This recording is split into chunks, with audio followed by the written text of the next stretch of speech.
Thumbs up, thumbs up, thumbs up, thumbs up, thumbs up. Y'all get these lights up. Light it up, light it up, light it up, light it up, light it up. We're working, baby. We're working, baby. There's a lot going on. There's a lot going on. There's a lot going on, yeah. There's a lot going on. Going on, girl. It's fire in the mountainside. It's fire in the mountainside. Thumbs up, thumbs up, thumbs up, thumbs up, thumbs up. Get these lights up, baby. Because, baby, this is an entire mess, girl. Okay, this is a mess. This is a mess. This is a mess. This is a mess. Somebody go and get Bernadette Jakes on the line, baby. I need to talk to Bernadette Jakes, baby. I need to talk to the first lady, of the squatter's house. Baby, I need to talk to the first lady of the porter's house, baby. The porty potty's house, girl. Somebody go get Bernadette Jakes on the line, baby. Get over the line. Run these lights up, baby. Run them up. Share. If you in the building, thumbs up, honey. We ain't got no weirdos over here, baby. I done got rid of all the weirdos. We weirdo free. We clown free. So it shouldn't be no reason why these lights not liking, baby. This is the fuck nigga free platform. Okay, get these lights out, because we working over here, baby. It's a lot going on, and the king is doing what the king does. All right, so I'm going to let this intro music run a little bit more, and then we're going to get straight into it, baby. You don't want to miss this.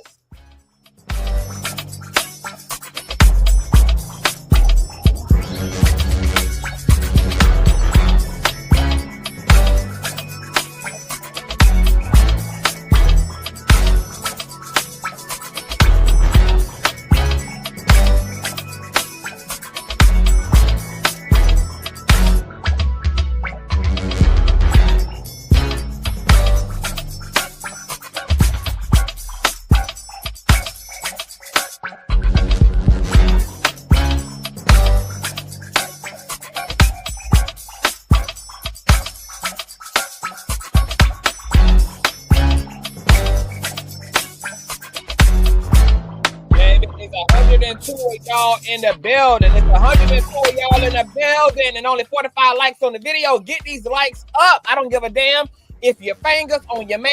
I don't give a damn if your fingers on your own penis. Okay? Thumbs up the video. If you can click up in here, you can press the like button. I don't know why I got to strangle y'all down to the floor, baby. This is supposed to be a safe space. All right? Ain't supposed to be no domestic violence going on over here, baby. I don't know why y'all be wanting me to just strangle you to the ground, baby. Just strangle you down to the ground, baby. If you can click on the video, if you can scroll on through YouTube, if you can click into the live stream, if you can drop a comment, then clearly you can also hit the thumbs up button. What more do you want from me?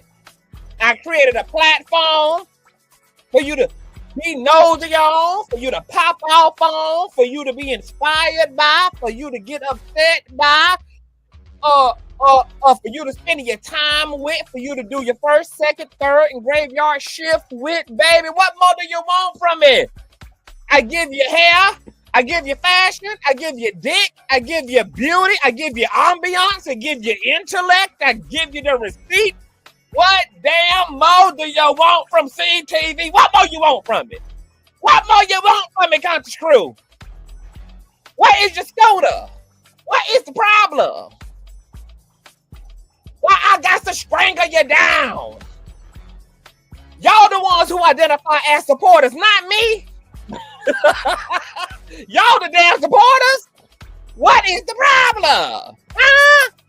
Are we gonna need to have a damn house meeting, baby? Okay, are we gonna have to pull up in the basement of the church for an extra hour downstairs after service, baby? And have a quick little team meeting, baby? How y'all wanna do this? Huh? I'm giving you everything I got. My God. Do I got to go to the cross for you too? Damn. Y'all see what's in the title, baby.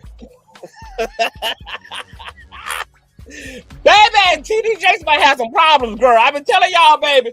This lawsuit been getting a little funky, baby. Oh, baby, this lawsuit been getting a little nasty, baby. This lawsuit been getting nasty. And you know what I'm gonna do? I'm gonna have my tech guy. I'm gonna have him make a sound bite out of me screaming at y'all asses and beating y'all over the head to get these thumbs up, baby. That's gonna be the new intro, baby. It's just me cussing y'all clean out for a whole 2 damn minutes, baby. That's gonna be the entire intro, child. Cause I see that y'all need that. I see that y'all need that from me, baby. Okay. I don't know who else y'all been getting accustomed to. I don't know what other platforms y'all been venturing off to, baby. But I see, baby, that some of y'all done stayed away from home for a little bit too long. And y'all gonna need that. And I got that since y'all seem to be needing that. All right. Now, y'all know what we're here to get into, baby. TD Jakes' ass has been hit with an explosive bombshell reply from defendant Duane Youngblood in this defamation lawsuit. Girl, I'm probably gonna have to make this a whole 2-part, depending on, you know, if we can even get through the exhibits, girl. Okay, we're gonna have to go backwards. All right, but I'll explain all that to y'all in a minute, child.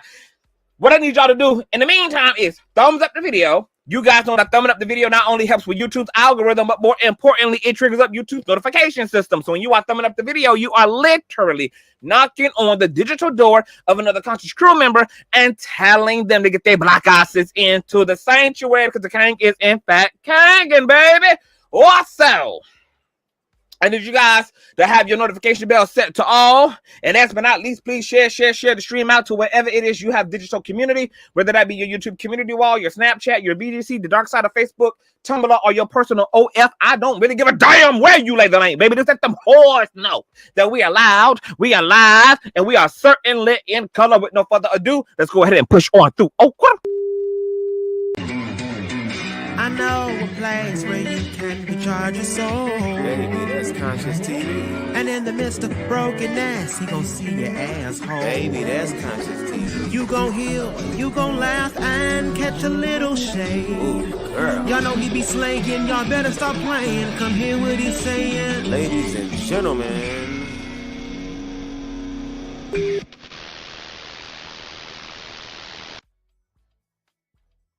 All right, girl, let me go ahead and throw the Cash App up here, baby, because, baby, the way I'm about to work, girl, y'all gonna have to keep me encouraged, baby. The way I'm about to be reading, girl, the readathon we about to endure, girl, let me go ahead and throw that Cash App and that PayPal on up here, baby. Okay, for all the generous conscious crew members, baby, because the way we about to get into the legalities of it all, baby, it's about to be a hot, stinking mess. So you guys know you can definitely inspire, support, and keep the kingdom lights on by donating to Cash App, $ Consciouztv, spelled just how it is here, and or paypal.me/Consciouztv. Baby, love you all long time, okay? Email me all the goddamn tea at Consciouztv@gmail. Follow me on Patreon and follow me on Instagram as well, baby, because I'm going to start doing some things over in Miss Instagram for Miss 2025 as well. It's a lot going on, you guys. You guys know the last time that we spoke, I think we had St. James up here. We had Will Calloway up here, who is the alleged ex-boy toy lover of Duane Youngblood, baby. Okay, for those of you who don't know about that origin story, baby, Will Calloway was a 22-year-old man who Duane Youngblood allegedly pulled up on. Oh, my God, there's Will Calloway right now. Will Calloway, get your motherfucking ass in to this live stream. When I am ringing a town bell for you, when I have the Batman Gotham signal in the night sky, you got to answer, brother. What you been doing? You been over there texting Duane? You been shaking ass for him? What you was doing when I was hitting you up? I'm trying to figure out what's going on with these updates. You need to get your ass in here. I'm about to text you the StreamYard link right now, but I'm just getting started. So you called me right on time. I don't know what you be doing over there, whether you be a mistress for a new man or what you be having going on, but I got a feeling that you gave me the whole line. This ain't your main line. You gave me the hooking line. I need the main line, Will Calloway. Cause see, you be playing on this phone here. I'm about to send you the StreamYard link right now. Hold on, cause baby, you about to shit your britches. You about to shit your drawers, though, man. I hope you ready, Will. Wait, you're live. Matter of fact, let me drop the link. I'm gonna drop the link for you in the chat. So when you see it in the chat, hit it. I'm about to drop it right now. Okay. All right, bye. All right, bye. All right, y'all. The link is only for Will Calloway, child. Baby, y'all know where we last left off at, baby. Is the judge had denied TD Jakes his desire to subpoena Larry Reid live so that he could refile and reamend his complaint and sue the shit out of Duane and Larry ass for co-conspiring against him in the Porta Potty's house. All right.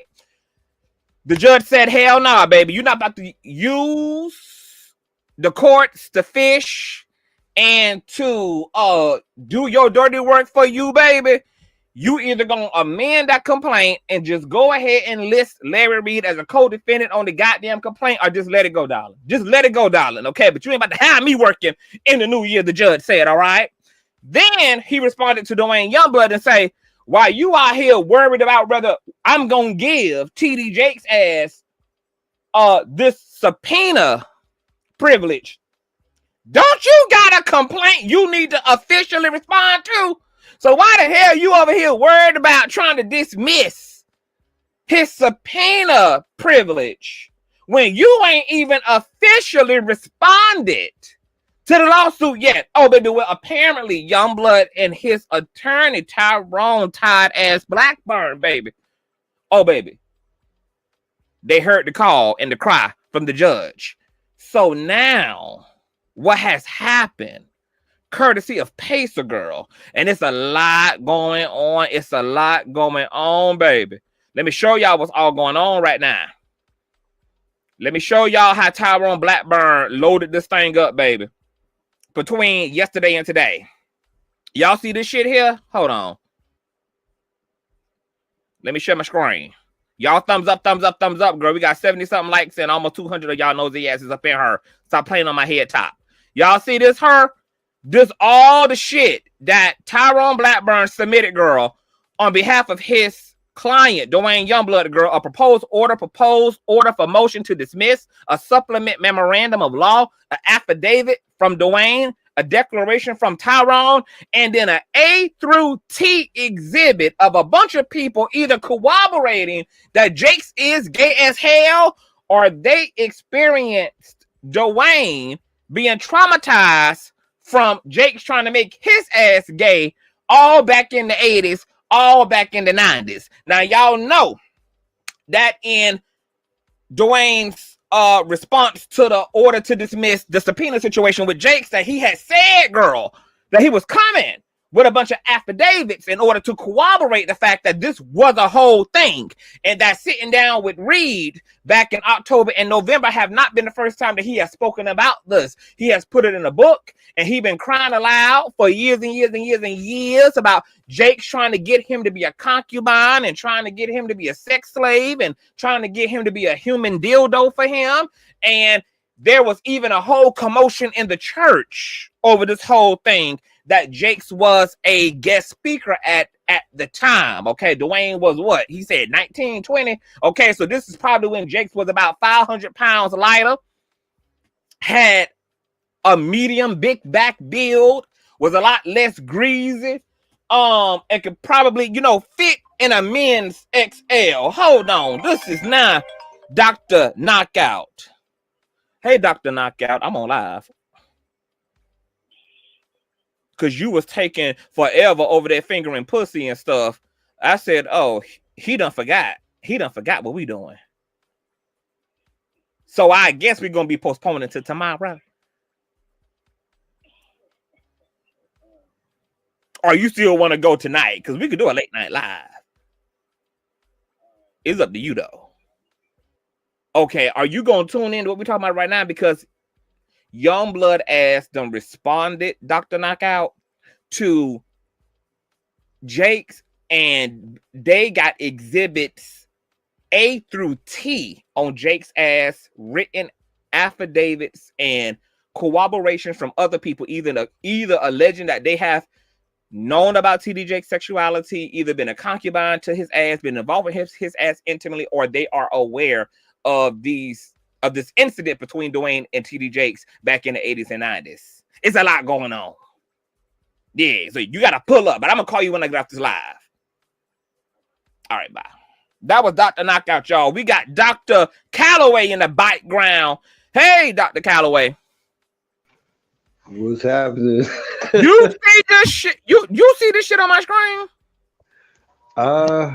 You see how they got the exhibit table loaded up on Jake's ass? They have an A through T on him.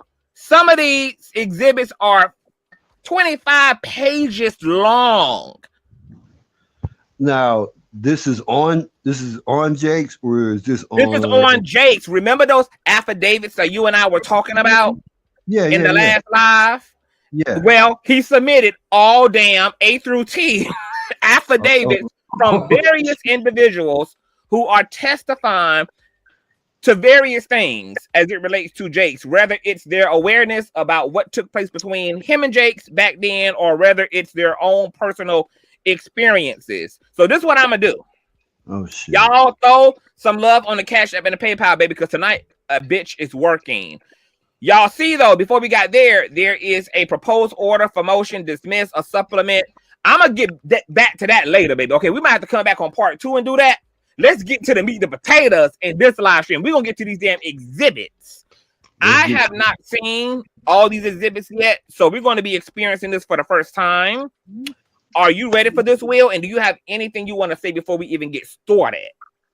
Let's get started. Y'all, affidavit.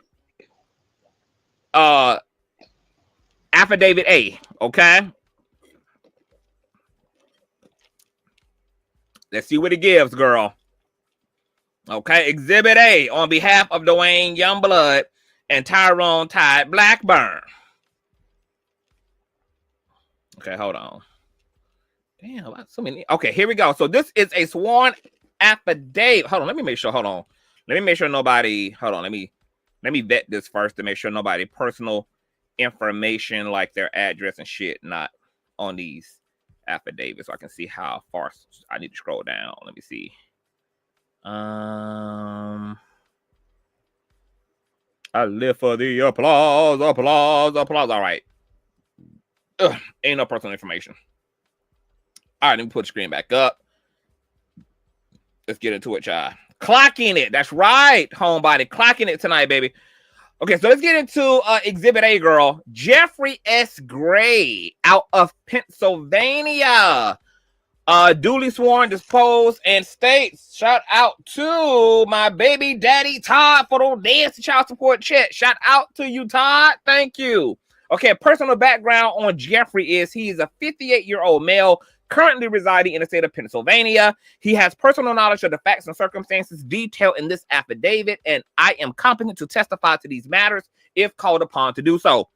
I am providing the sworn affidavit to present my knowledge regarding the claims raised by Duane Youngblood concerning Bishop T.D. Jakes. This document is based on my direct observations, experiences, and any relevant facts within my knowledge, okay? Personal interaction with Duane Youngblood concerning Jakes. On or about 1992, while I was employed with Merrill Lynch Company, I visited one of T.D. Jakes' colleagues for business. The situation turned questionable as gay advances were made towards me during the meeting by a male bishop.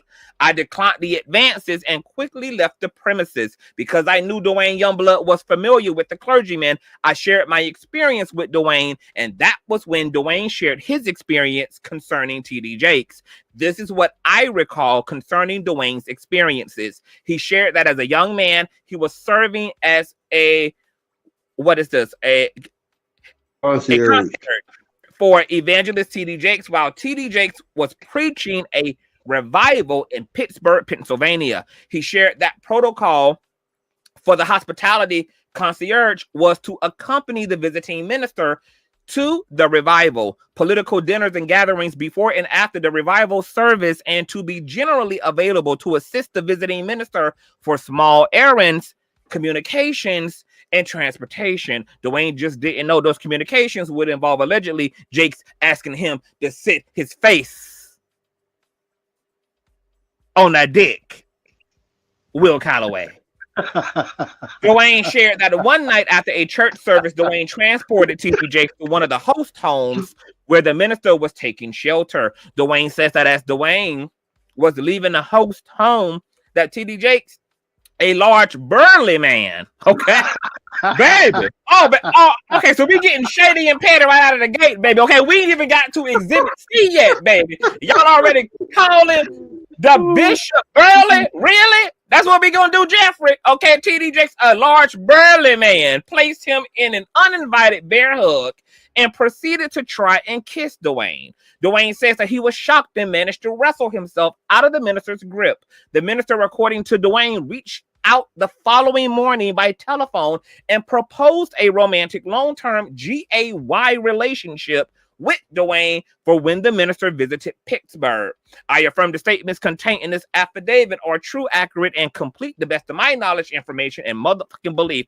So right out of the gate, Will, any statements on Jeffrey, who visited TD Jakes, one of TD Jakes' colleagues for business, and one of TD Jakes' colleagues allegedly also made advances to Mr. Jeffrey, and Jeffrey was one of the people that Duane allegedly confided in, about his experience with the evangelist. I hate to say it, I believe him.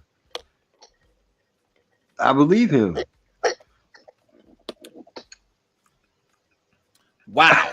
Sandra says, I don't trust Tyrone Blackburn as he knows to make this. He do, baby, but these are one affidavit. So if they are not true, if these things cannot be authenticated, that's going to get Tyrone in a lot of trouble. But these people are also saying that they're willing to come forward. Because remember, if this goes to trial, Duane is going to use all these people as his corroborating witnesses. I believe him. You believe him? But for some reason, this statement, it sounds believable. It does. And you know I'm not on this man's side at all. Okay, so which one sounds believable?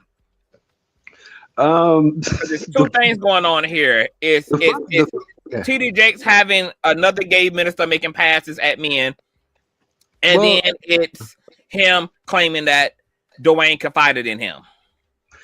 Funny enough, the part that makes me believe is the uninvited bear hug, because I can see this man like literally snatching him up in a bear hug and proceeding to try and kiss this man.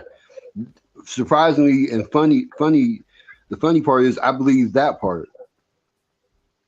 I don't know. I mean, I can see him doing that. Dazzle says it's funny how all the witnesses are connected to Tyrone and Larry Reid. I don't trust it, honestly, but hey, it is what it. I mean, of course they are. He's the defendant. Right. I mean, Larry has always said that he was aware of this, that, and the third, and aware of various things that had not become public. So, of course, Duane is going to utilize anybody who has either information to substantiate his side, whether it's direct knowledge of what he went through or have their own direct personal experiences. Shy. But once again, if this ain't go to trial, baby, all this stuff gonna be vetted, baby. All this is gonna be vetted, baby. Everybody gonna have to get down and get real dirty, baby. Okay, with big back. Okay, let's go to Exhibit B. Y'all thumbs up, child. This is nasty work, baby. If I ever got to see a bitch in court, I'm going to load their ass up the same way. Let's go to Reid Youngblood. Okay, so is this Youngblood's brother, Will? Yes. Okay. Now, were you a sugar baby for him too? Hell no. Okay, I just got to ask. All right. Before you begin with that, his brother has a YouTube channel on here, by the way, and he actually spoke about his brother probably about 2 weeks ago. Okay. But did his brother say anything valuable? It was he more than likely tried to smooth it over with the whole my brother's been through things and not basically a brother defending his brother. Okay, got it. But yeah, right, well, that's it. We got to say because we got a lot of exhibits to go through, child. All right, this is Duane Youngblood. Okay. Brother Richard, who's a 62-year-old male residing in that old nasty gay ass Atlanta, child. His personal interaction with Duane Youngblood is in the fall of 1990. I spoke with Duane Youngblood on the phone about a personal matter between Elder T.D. Jakes and I. After sharing with him what had happened to me, he began to tell me of an interaction he'd had with Jakes. He told me that he had gone over to the home of Sister Gills to visit with Elder Jakes.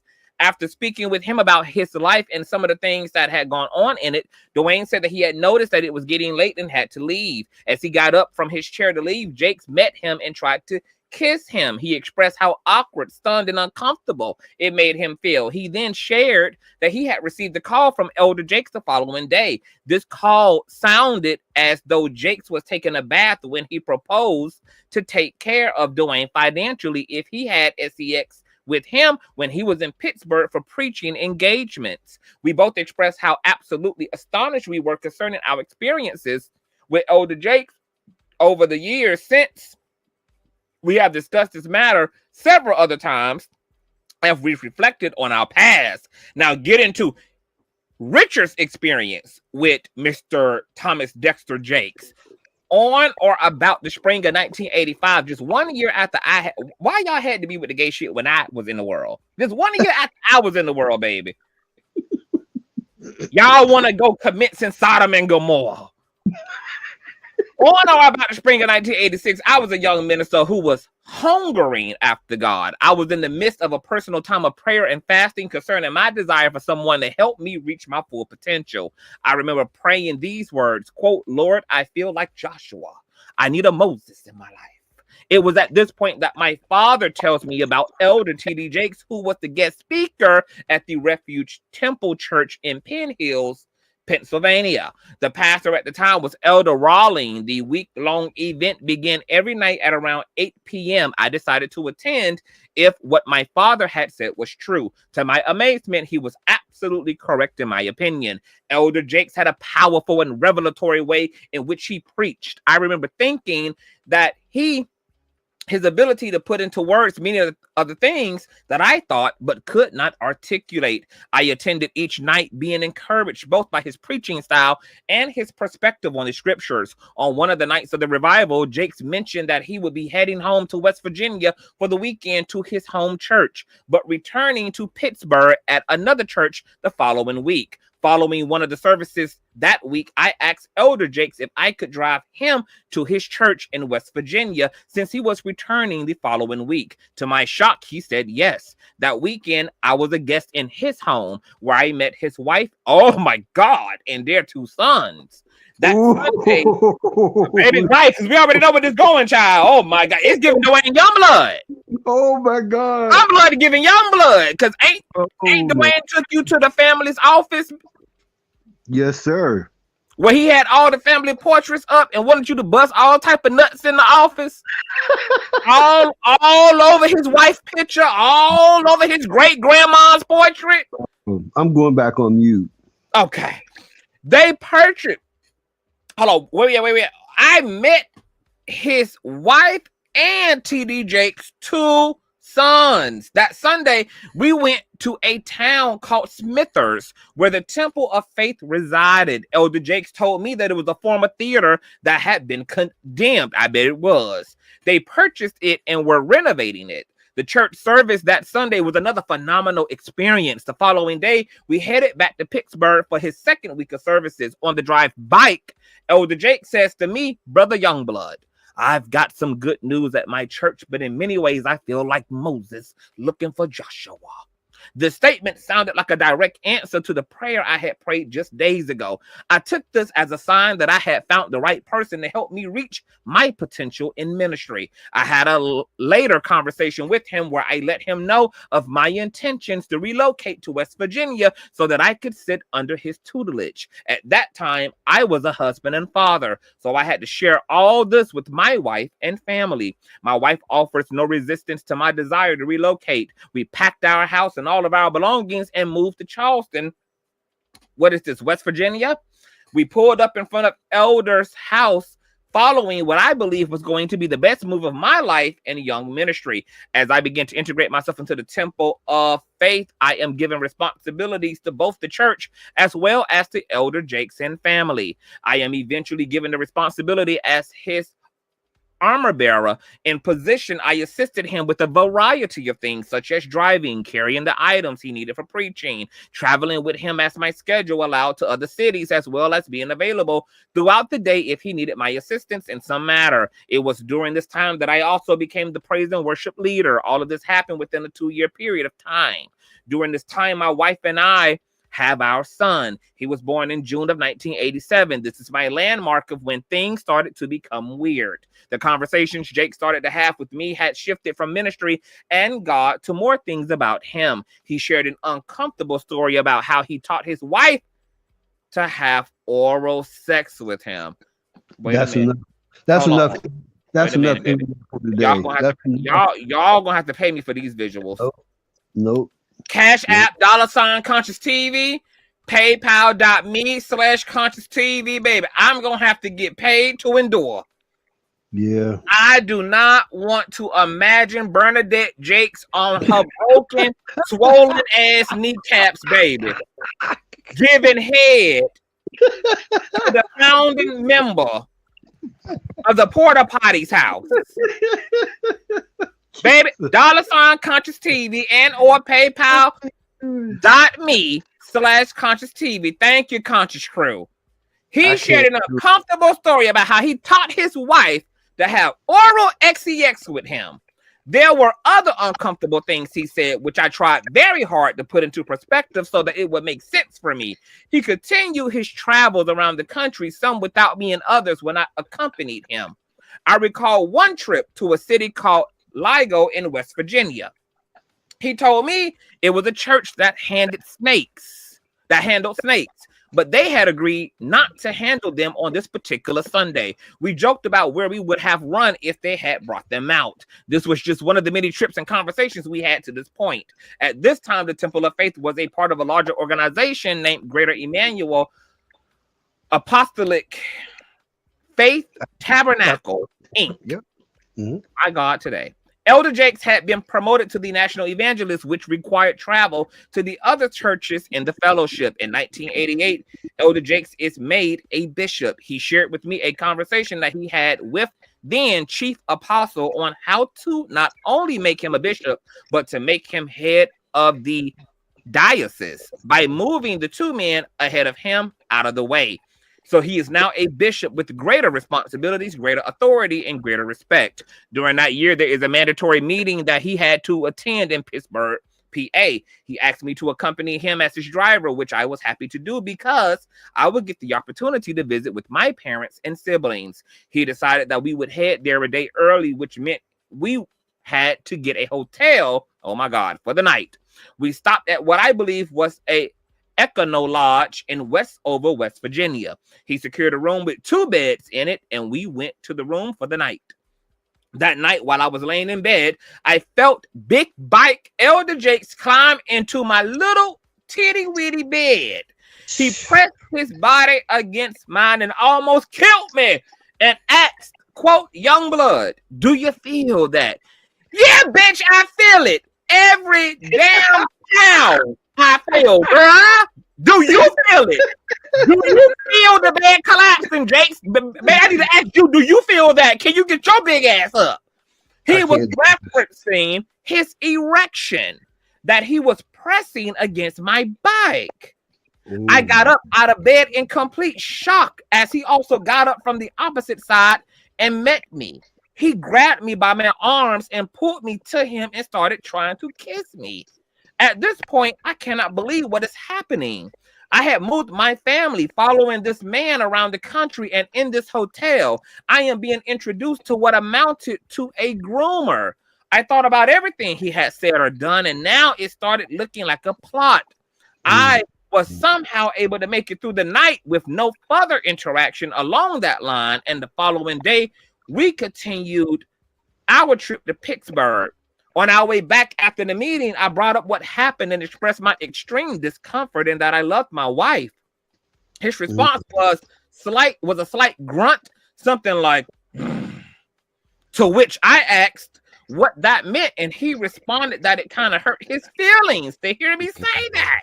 Wow. I am now more confused than ever about what I have gotten myself and my family into. The following week at church, I am not the same. The life-changing event in the hotel in Westover had left me trying to make sense of things. I decided to share what happened in a hotel with one of the elders in the church named Silas Wheeler.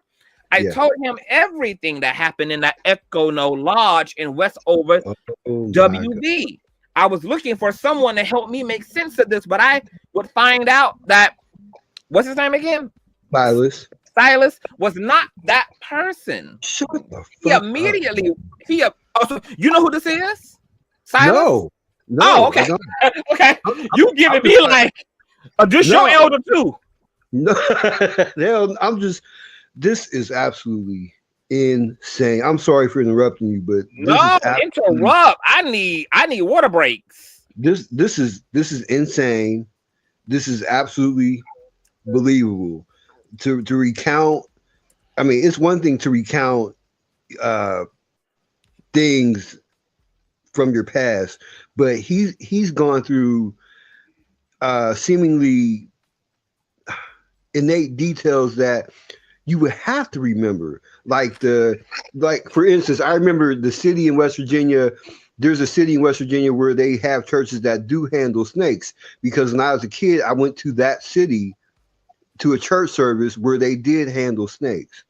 I mean, the details are just amazing, and they're very believable. They're very believable. I'm sorry for interrupting, but hey. People are saying though, this is a Duane and Tyrone Blackburn, baby. Tyrone Blackburn is allegedly very scandalous, shy, but I mean, we ain't got no reason to unbelieve it this far. But I mean, you know, I mean, all these people saying that they can cooperate each other, you know, sharing these things with each other back in the day, etc. And this is Duane's brother, right? So you know, I mean, how would you have felt, Will, if Jakes had climbed into your bed from the bike? If he had set his meat right on top of your cheeks? Bro, oh my God, what would you have done? Like, would you have just asked him how much? Well, you were old nasty sugar baby, so you work by quota and commission. Yes, sir. But how much, Jakes? what you talking, father? Bro, what you talking? All seriousness, oh my God. Give me a roundabout estimate. How much you would have charged Jakes? What he would have had to do for you? You have to swipe the credit card in between the crack. And how much would you have been wanting to be deposited right into your hole? At least $500. oh, that's on the okay. That's on the affordable end. Man, okay, that ain't too bad. This is ridiculous, though. That's affordable right there, baby. Baby, you was giving economic feasible ass out. Well, okay, 500. 90, so $500. Oh yeah, you're right. 500. This is 500 in a decent economy. Right. That, in you know, with inflation, that's about $1,500, bro. Baby, that's what baby. He gonna have to add another 100, baby. All that sweat on my bike, man. Baby, dealing with all that hog he breathing out, all that collard green pig feet, baby, all that coming, all that sweating all over me, baby. Man, Oh, this baby, is just oh, baby, I'm gonna need an extra 1,500. this is just wrong, Conscious. This is just wrong. It's a lot going on here, and this okay. What you think about? What do you think about Richard staying in the same room that where he done been? I mean, he done been practically violated in. I mean, you think he was in shock, and that's why he was able to just still go to sleep afterwards? Yes, I believe that. You know, when you in this whole church thing and basically the way that he felt about Jakes, I'm sure he didn't know how to make sense of the situation. He still had to press on with being his armor bearer and getting him back to Pittsburgh. And, you know, he had to get through that because he was the man's driver. You know, so whether he wanted would have left Jake's ass right in Echo No Lodge. I'm trying to tell you. I'm trying to tell you. But you know, I know how religious folk is, you know, like they really be trying to see past the big ass elephant in the room known as Jakes. They want to believe maybe I got a misinterpretation. Right. Maybe they're trying to pray. That's exactly how church people are. They try to find a way churchmatized. Try to rationalize everything. Everything has to be a reason. Everything has to be the Lord said, or you know, the Lord told me that. No, forget what Jakes did. You need to stay in here and just keep on going. You know, it's that type of God. I don't want to disrespect the man of God. It's the man of God. Right. Maybe the devil just got a hold of him for a minute. He's the man of God. Right. He's carrying a lie. Right, but that type of thinking is why this type of sexual immorality and this type of sexual abuse continues to perpetuate itself over and over. While we're sitting here joking, we're actually sitting here telling the truth. And people actually rationalize these type of situations that are clearly a red flag. And they literally try to rationalize themselves and rationalize the situation to nothing. And this is how this situation happened. So, ooh, baby, this is just a lot, baby. And this was a grown man at this time. He got a wife, he got kids. He know that he don't want dick on his back. he know that at this point. He know he don't want penis on his back, baby.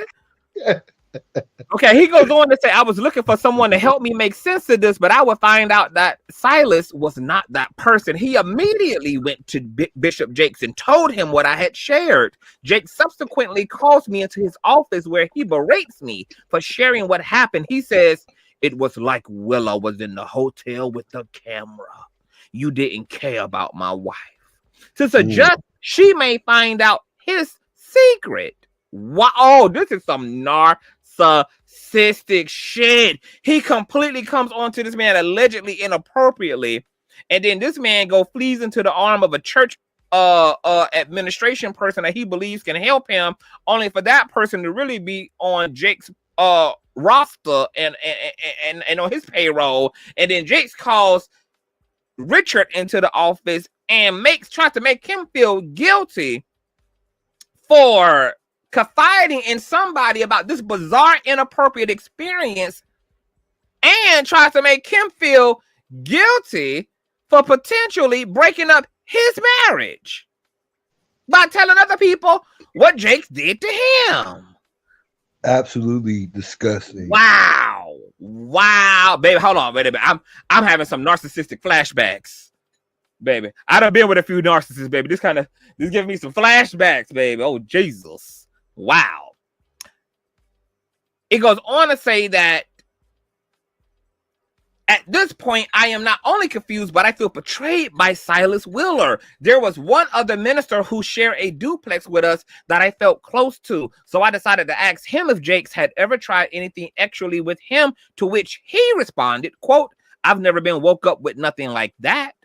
This began the internal conversation within me concerning what I must have done to make Jakes think I was gay. Eventually, he told me I could no longer attend his church, called my wife, told her that I was a liar and to beware of me, and also that even though I was no longer allowed to attend the church, she could. I caught him after being told. Now, that's manipulative as well. Wait, stop, Conscious, stop a second. This is like the same situation that Dwayne did with me after I broke it off with him. Because he caught your people, lied on you, tried to cause division amongst your people. And then Jake's in this situation was trying to cause division amongst this man's marriage by trying to choose the wife and under the guise that she was special and anointed, etc. And then trying to reverse Uno Dwayne ass by making it seem like, no, your husband is a liar. And then he came on to me. That's Woo, baby, this is some dark Christian shit, bitch. Baby, baby, this is some dark shit, baby. Y'all couldn't pay me to do another church and to do another pastor. I can't do it. I caught him after being told this from my wife and shared some choice words. From that day until recent years, I have had mental and spiritual anguish as I was left to bear such a burden as the secret of Jake's sexuality and the way in which I found out. It's been 39 years of my life, my now ex-wife and our children, products of a broken home and our faith crushed to pieces. All because I simply wanted someone to help me become my best self. I was totally and completely deceived by Thomas Dexter Jakes. These experiences have shaped my understanding and perspective on the claims raised by Dwayne. Well, I'm shook up because we ain't even got to truth number 3 yet. This just the second exhibit. We ain't even got to exhibit C yet. This is absurd. I believe this one 100%. And we haven't even got to C. This is absolutely ridiculous, bro. So this is Daniel B. Spalding, a 42-year-old male that lives in Pennsylvania, providing an affidavit. Personal interaction with Dwayne. Back in the spring of 2006, I lived with Duane Youngblood at 500 Westinghouse Avenue, blah, blah, blah. One evening, Dwayne told me that when he was a young man, he took TD Jakes out to eat. And at some point that evening, Jakes had made a sexual or inappropriate pass at him. Dwayne also said that Jakes had later called him and said that he would like for the two of them to have an exclusive sexual relationship. So this is an individual corroborating that back in 2006, Dwayne had confided in him about this ordeal. Exhibit D. Baby, one of these exhibits are 25 pages long. I can't even imagine. I don't even know if I'm ready. LaShawn Youngblood. Do you know who LaShawn is? This is a 53-year-old female. This is sister, mother, maybe. I don't know who this is. LaShawn Youngblood. I don't know. I don't know. Okay. There's somebody connected to Youngblood. 53-year-old. Yeah, maybe it might be at the end of the document. It might state the relationship. Yeah. Providing affidavit raised by Dwayne. Personal interaction with Dwayne. Dwayne sat me down and told me that he needed to talk with me. He went through his childhood and then told me why he felt he needed to lead the organization. We were in higher ground, always abounding assemblies. Do y'all really need this damn minute words in a church name? Higher ground, always abounding assemblies. Really? One of the reasons was his interaction with Bishop T.D. Jakes. He told me that Bishop T.D. Jakes was in revival at Greater Emmanuel, located at that address there, which was a 2-minute drive from her house. It was Bishop T.D. Jakes' birthday. He and Elder McDaniel took Bishop Jakes out to eat. After dinner, Jakes and Dwayne went to where Jakes was staying at Sister Gal's house. She was a member of Greater Emmanuel Church and loved for Bishop Jakes to stay with her. This was when preachers would stay at a member's home. Dwayne said that they sat in the dining room talking and he felt it was safe to share his life story and struggles. He told me the conversation became very emotional for him because he talked about incidents and actual abuses that no one knew. Dwayne said at some point he looked at his watch and jumped up because it was late, not to mention he had his mother's car. Miss Youngblood didn't let anyone drive her car. I mean, no one. So the fact that she allowed him to use it to take Jakes out for his birthday was a big thing. It's just unfortunate that what Dwayne didn't know was Jakes was going to offer him some birthday cake by the end of the night. Dwayne said that he needed to get his mother's car home and needed to leave. As I listened, Dwayne proceeded to tell me that when he went to leave, Bishop Jakes stood up and walked over to his side of the table. Duane said Bishop Jakes then proceeded to try and kiss him. He said that he was shocked and could not believe what was happening. Duane told me that he didn't know how he got out of there, but he did and cried on his way home. He said that he felt violated and could not believe that he would approach him that way after hearing the story. I asked Duane if he had told anyone, and he said no. He did tell me that the next day Bishop Jakes called his house and his mother answered the telephone, and told Duane Bishop was on the phone for him. Duane said he picked up the telephone in the kitchen and Bishop Jakes proceeded to talk to him. I was told during the conversation that Jakes told Duane that he wanted him to be his Pittsburgh man. He said that Duane could not be with anyone else because he did not want to give his wife anything, but if Duane would agree that he would take care of him. Duane said what made things worse was that his mom made him go back to the revival at Greater Emmanuel the evening after the phone call. Duane said his emotions were all over the place because of what took place the night before, and he was very uneasy sitting in the service. When Bishop Jakes got up to the mic to preach, he announced that Duane would read the Bible for him.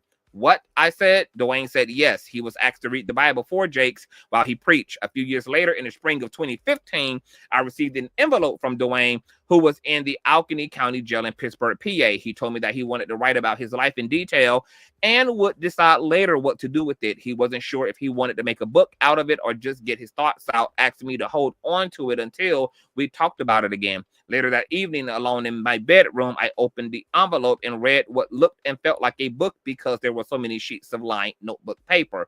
I sat on my bed and read from the beginning to end what Duane had written about his life story. When I got to the pages about Bishop T.D. Jakes, it was word for word what Duane had shared with me years prior. It was the same story. I took the papers, closed my mouth, wiped my eyes, and put the notebook paper back into the envelope. That story on those lined paper stayed hidden in my drawer for 9.5 years.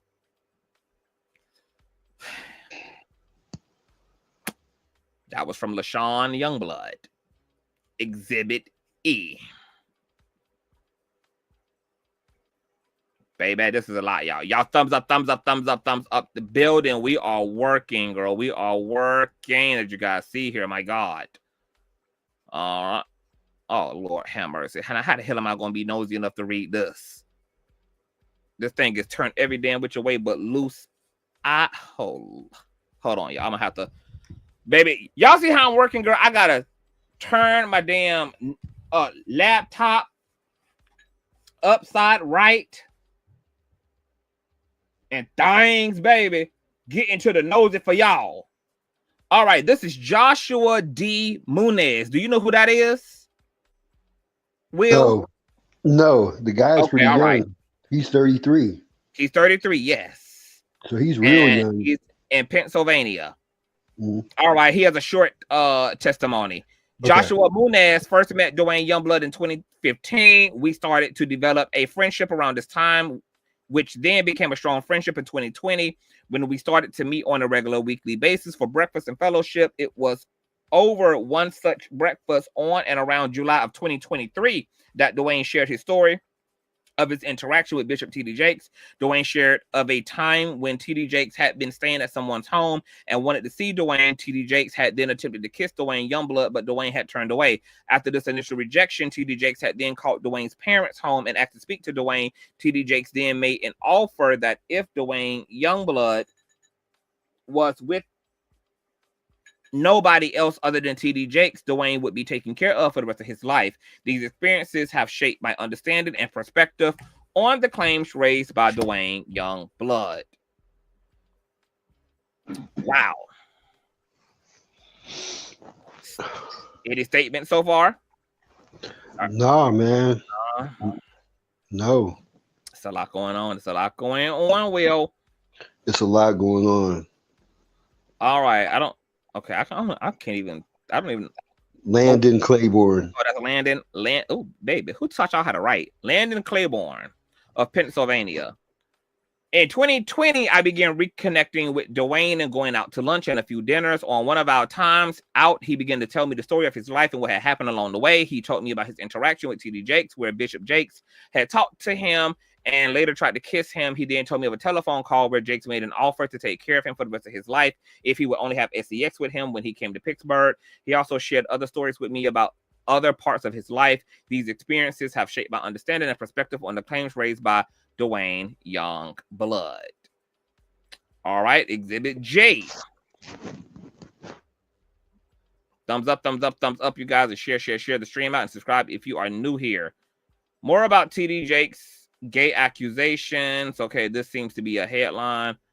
The Black Twitter community is going crazy after a TikToker shared some rumors about American sexual encounters with multiple, I guess that's American pastor, sexual encounters with multiple men at rapper Sean Diddy Combs gatherings. If that's not shocking enough, the rumors also went into detail about Jake's sexual preferences. So Blackburn decided to put these salacious ass articles into the exhibits in order to help further compound the situation. But this here is just petty.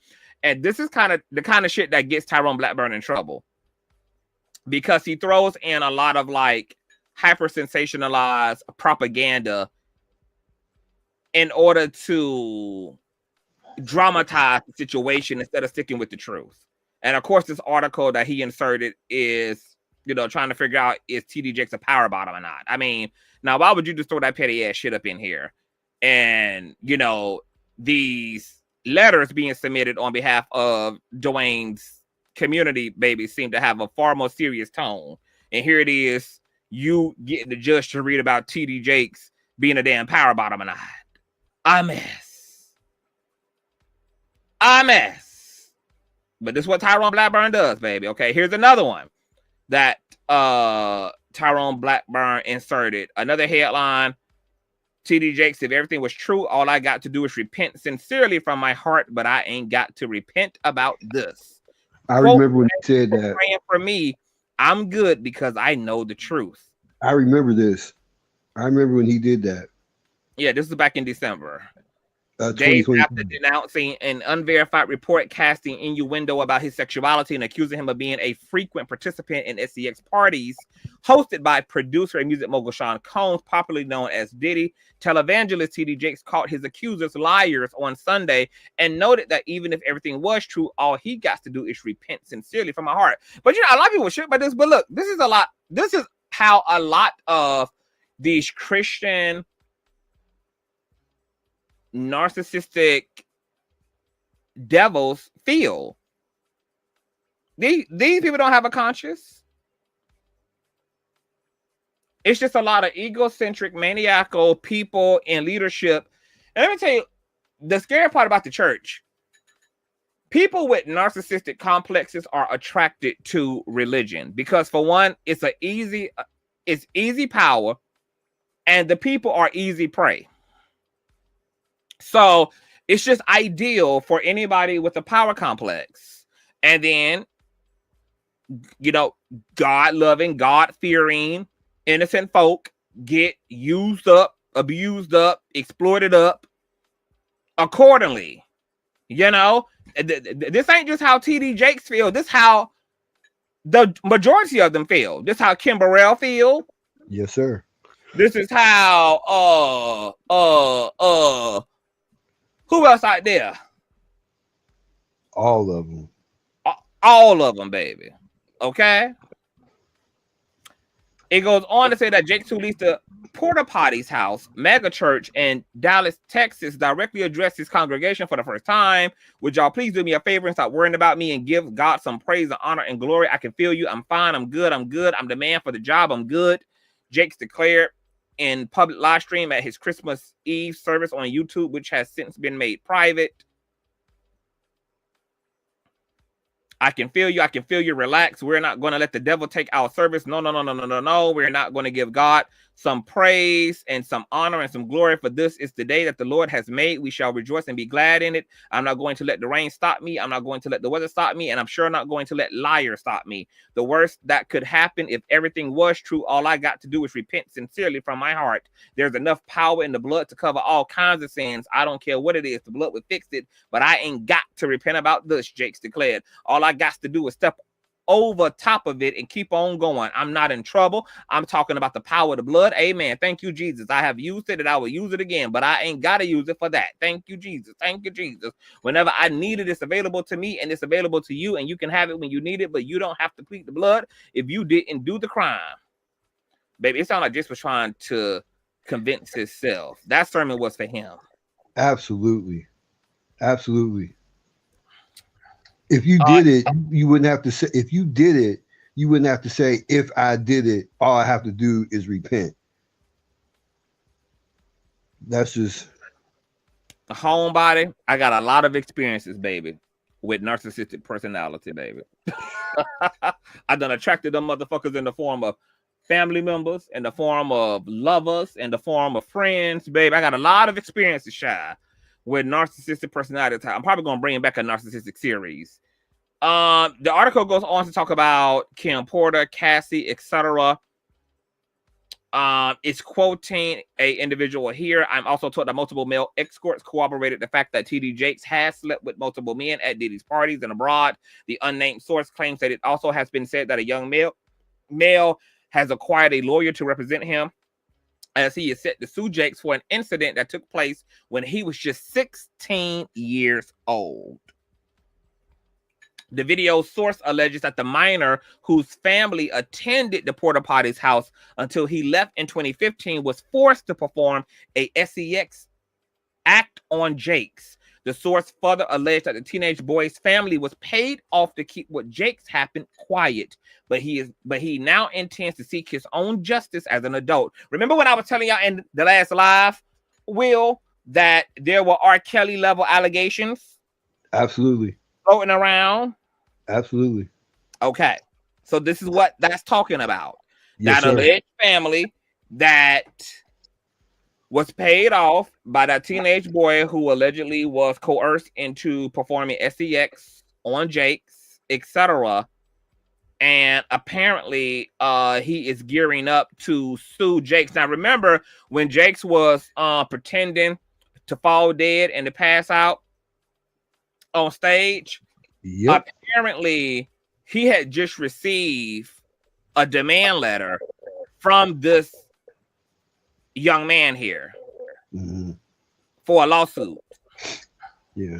And that was allegedly, you know, creating some anxiety on Jakes. Yeah. So Tyrone Blackburn has inserted this article in order to, it's some feedback in your phone too, Will, to corroborate the fact that there are multiple other people and people apparently who plan to come forward. There are other people who are trying to settle out of court with Jakes now about what Jakes allegedly did to them. So you guys, if this case right here, and this, of course, all is alleged, so Jakes, please find somebody to play with, baby. Okay? I just showed y'all hoes how I do with lawsuits, baby. Y'all can't fuck with me on the lawsuit game at all. Okay? So don't even, baby. You won't even be able to find me on planet Earth, sugar, when you come trying to find me. Now, if y'all don't see this lawsuit actually enter the courts, it's going to allegedly be because there was a settlement behind the scenes. So yeah, there's that. Let me see here. Let me scroll back up. The video source alleges that the minor whose family attended the Porter's house until he left in 2015 was forced to perform a sex on Jakes. The source further alleges that the teenage boy's family was paid off to keep what happened quiet, but he now intends to seek his own justice. Baby, he going back for check number 2. Jordan A. Horror, Executive Director of Public Relations and Communications for the TD Jakes Group, TD Jakes Ministries, and Porter's house, told the Christian Post in an exclusive statement Thursday that the unverified report is unequivocally false and baseless. Recent claims circulating on pockets of social media about Bishop TD Jakes are unequivocally false and baseless, Horror said. What has always been true, in the words of the late pastor Charles H. Spurgeon, if you want the truth to go around the world, you must hire an express train to pull it. But if you want a lie to go around the world, it will fly. It is as light as a feather, and a breath will carry it. On Thursday, TikToker user Just Nene made a video clip of the allegation cited by Tough TV News and posted it on her page, and it went viral. It has already been viewed over more than 1.7 million times on the platform alone as of Sunday, and elicited hundreds of thousands of reactions. That video was also shared on X, making Jake's a top 5 trending topic with Diddy. The X video has been viewed 11.4 million times as of Sunday afternoon. There are all those Conquistadorian people and cave dwellers there. When questioned by CP about the source of the allegations against Jakes, McKinley did not respond. In their response to the unverified report, Jake's team also, okay, so it's all of that, girl. Okay, so Tyrone Blackburn, I don't know if it's the best legal strategy for Tyrone Blackburn to insert like sensationalized headlines that are literally about allegations. These are not things that can be verified. It is. That's a misstep. Yeah, that's a misstep on his part. This would annoy me if I were the judge, and it would have completely blown my vibe, because you're getting all these real life people to submit these affidavits to either talk about their own direct experience, who are willing to come forward in the court of law, or being able to corroborate Dwayne's situation with Jake's, and then you're going to be inserting like TMZ articles and Radar Online fucking articles that are literally just flubber and fluff. It's on brand. It's on brand for him. It is. But it's just a slight misstep in light of everything else that's been exposed before these exhibits. It's a slight misstep, but I'm going back on mute again. He put in the receipt from Jake's son, which was the alleged threat that Dwayne claims led to them filing suit against Jake's, which me and you have already talked about. Will was very weird, because if it came from his son Jermaine, then that's who the hell you should have been suing, or who the hell you should have been putting a restraining order out against, or who the hell you should have been, calling the police on. To say that the reason y'all tried to shake Jake's down behind the scenes was because of a threat made by one of his relatives. This exhibit is unnecessary. That also let me know that he was lying. Like, Dwayne is lying, because that don't even make no damn sense. Like, there's not even no correlation between the two. That's an unnecessary exhibit, but move on. Exhibit J. And we can get into a full-blown conversation about the church world, y'all. In a later date.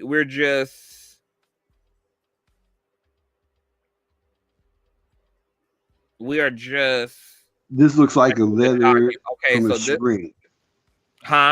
This looks like a letter from a shrink. Yeah. It's a psychological diagnosis. So this is probably from a shrink. This is from Servient and Associates, dated for the 20th of this month and year. Subject is psychological impact and diagnosis of Duane Youngblood. Okay, come on, baby, for the shrink assessment. For the psyche eval. This letter aims to provide a detailed psychological evaluation and the lasting impact of actual trauma and subsequent events on Duane Youngblood. This analyst reflects years of trauma rooted in his experiences, repetitive behavior by prominent clergy members, including Bishop T.D. Jakes, and the cascading effects that shape Mr. Youngblood's own actions and mental health. Here we go with that shit. Mr. Youngblood's early life was marked by profound and repeated trauma, beginning at the age of 9 when he became a victim of systemic sexual abuse by several members of the clergy. Among these perpetrators was a widely recognized religious leader whose position of authority and influence rendered it exceptionally difficult for Mr. Youngblood to seek help or disclose the abuse. The spiritual and emotional manipulation employed by these individuals compounded the harm, leaving deep psychological scars that persisted into adulthood. In the years that followed, Mr. Youngblood's trauma remained unaddressed, contributing to maladaptive coping mechanisms and behaviors. His path eventually mirrored some of the abusive patterns he endured and is tragically common amongst untreated survivors of childhood sexual abuse. His incarceration in 2014 for sexual offenses reflects this grim cycle, a stark reminder of the necessity for early and effective intervention for victims of abuse. Despite the weight of his past, Mr. Youngblood... So before we get there, didn't I tell y'all that this was a part of the script for Youngblood? Yep. Because here it is. He done got a shrink or an alleged shrink, because I ain't see no name on this thing, to corroborate or to suggest that his own abuse unto young men and teenage boys and him being a pedo and a registered ex-offender is due to him being abused by other pedos. And we both know that to be some bullshit. Total You're just nasty. Shit. You're just nasty. And I find that statement to be a slap in the face to people who were abused, such as myself, and many, many, many, many thousands and millions of other people who've experienced abuse and not turned the tables and became an abuser themselves. That is bullshit. I'm sorry for interrupting. No, don't be sorry. You up here to be a guest, child. I know, but that's a slap in the face. Like, you're literally saying you're giving him a pass for abuse. Yeah. Because his abuse was untreated, then this led to and explains why he abused other people after he became a married man, chose to be a man of God, own a business, and intentionally manipulate and prey on young men. Absolutely. Young men who are also victims, might I add, because one of those 14, 15-year-old boys that he's actually violated came to him for spiritual help because that boy was being violated by one of his own relatives. Absolutely no correlation whatsoever. And a slap in the face as well. Very tasteless. Very tasteless. And Crystal just made a great statement. Did the goddamn court accept that when it came to his own charges? Hell no, they didn't. They did not say, oh, okay, well, you were abused too, so I guess we can't criminally charge you because you've been abused, and that makes your crime not a crime. So nope, the court sure didn't. His ass went right on that goddamn registry and did his goddamn time, and then even after all of this, turned back around and went back to them prison for what, a year or 2 or 3 because he had violated his parole as it relates to staying the fuck away from underage boys. Absolutely correct. A mess. Okay, the letter goes on to say, despite the way that his past, Mr. Youngblood has taken active steps to confront and own his actions. Right, he was just in jail what, a year or 2 when he was talking to Larry Reid on the phone from jail. What active steps other than talking about Jake's online and his whole life? Through court-mandated therapy, he has made significant progress. How did he end up violating parole recently? You know what? Let me moving it along. He has made significant progress in identifying both the grooming techniques used by his abusers and those he inadvertently replicated. He has committed to using his experiences as a platform for education and prevention, focusing on exposing the pervasive issue of clergy abuse and advocating for systemic reform. Now, that's the good part of what he's doing, baby. You know, evangelize that the church is all fucked up and ain't nothing but a bunch of actual predators and psychopaths and users and weirdos who as himself, who are operating in the name of Jesus, huh? Such as himself. Got it. This includes speaking publicly about his own experiences to raise awareness and support survivors in their healing journeys, baby. I hope none of those survivors are under the age of 18. Recent events have further exacerbated Mr. Youngblood's trauma, a message perceived as carrying an indirect threat of harm from Jermaine Jakes, the son of Bishop T.D. Jakes, has intensified his feelings of vulnerability, while a lawsuit which he interprets as retaliatory and linked to a prior abuser appears aimed at discouraging his efforts to share his story. These developments have reactivated and intensified his symptoms of post-traumatic stress disorder, underscoring the ongoing challenges he faces in his pursuit of accountability and healing. Her psychological. Why are you laughing, Will? Why are you laughing? Because you haven't even got to, you're getting to the part that you're about to read, and I've already read it, and this is some bullshit already. Oh, okay. See, you already ahead of the curve. Yeah, Child. go ahead. I'm back on mute because I'm about to Youngblood start presents laughing. with the following symptoms as a result of his PTSD. I wonder if he has PTSD from also violating other people, or does it only work one way?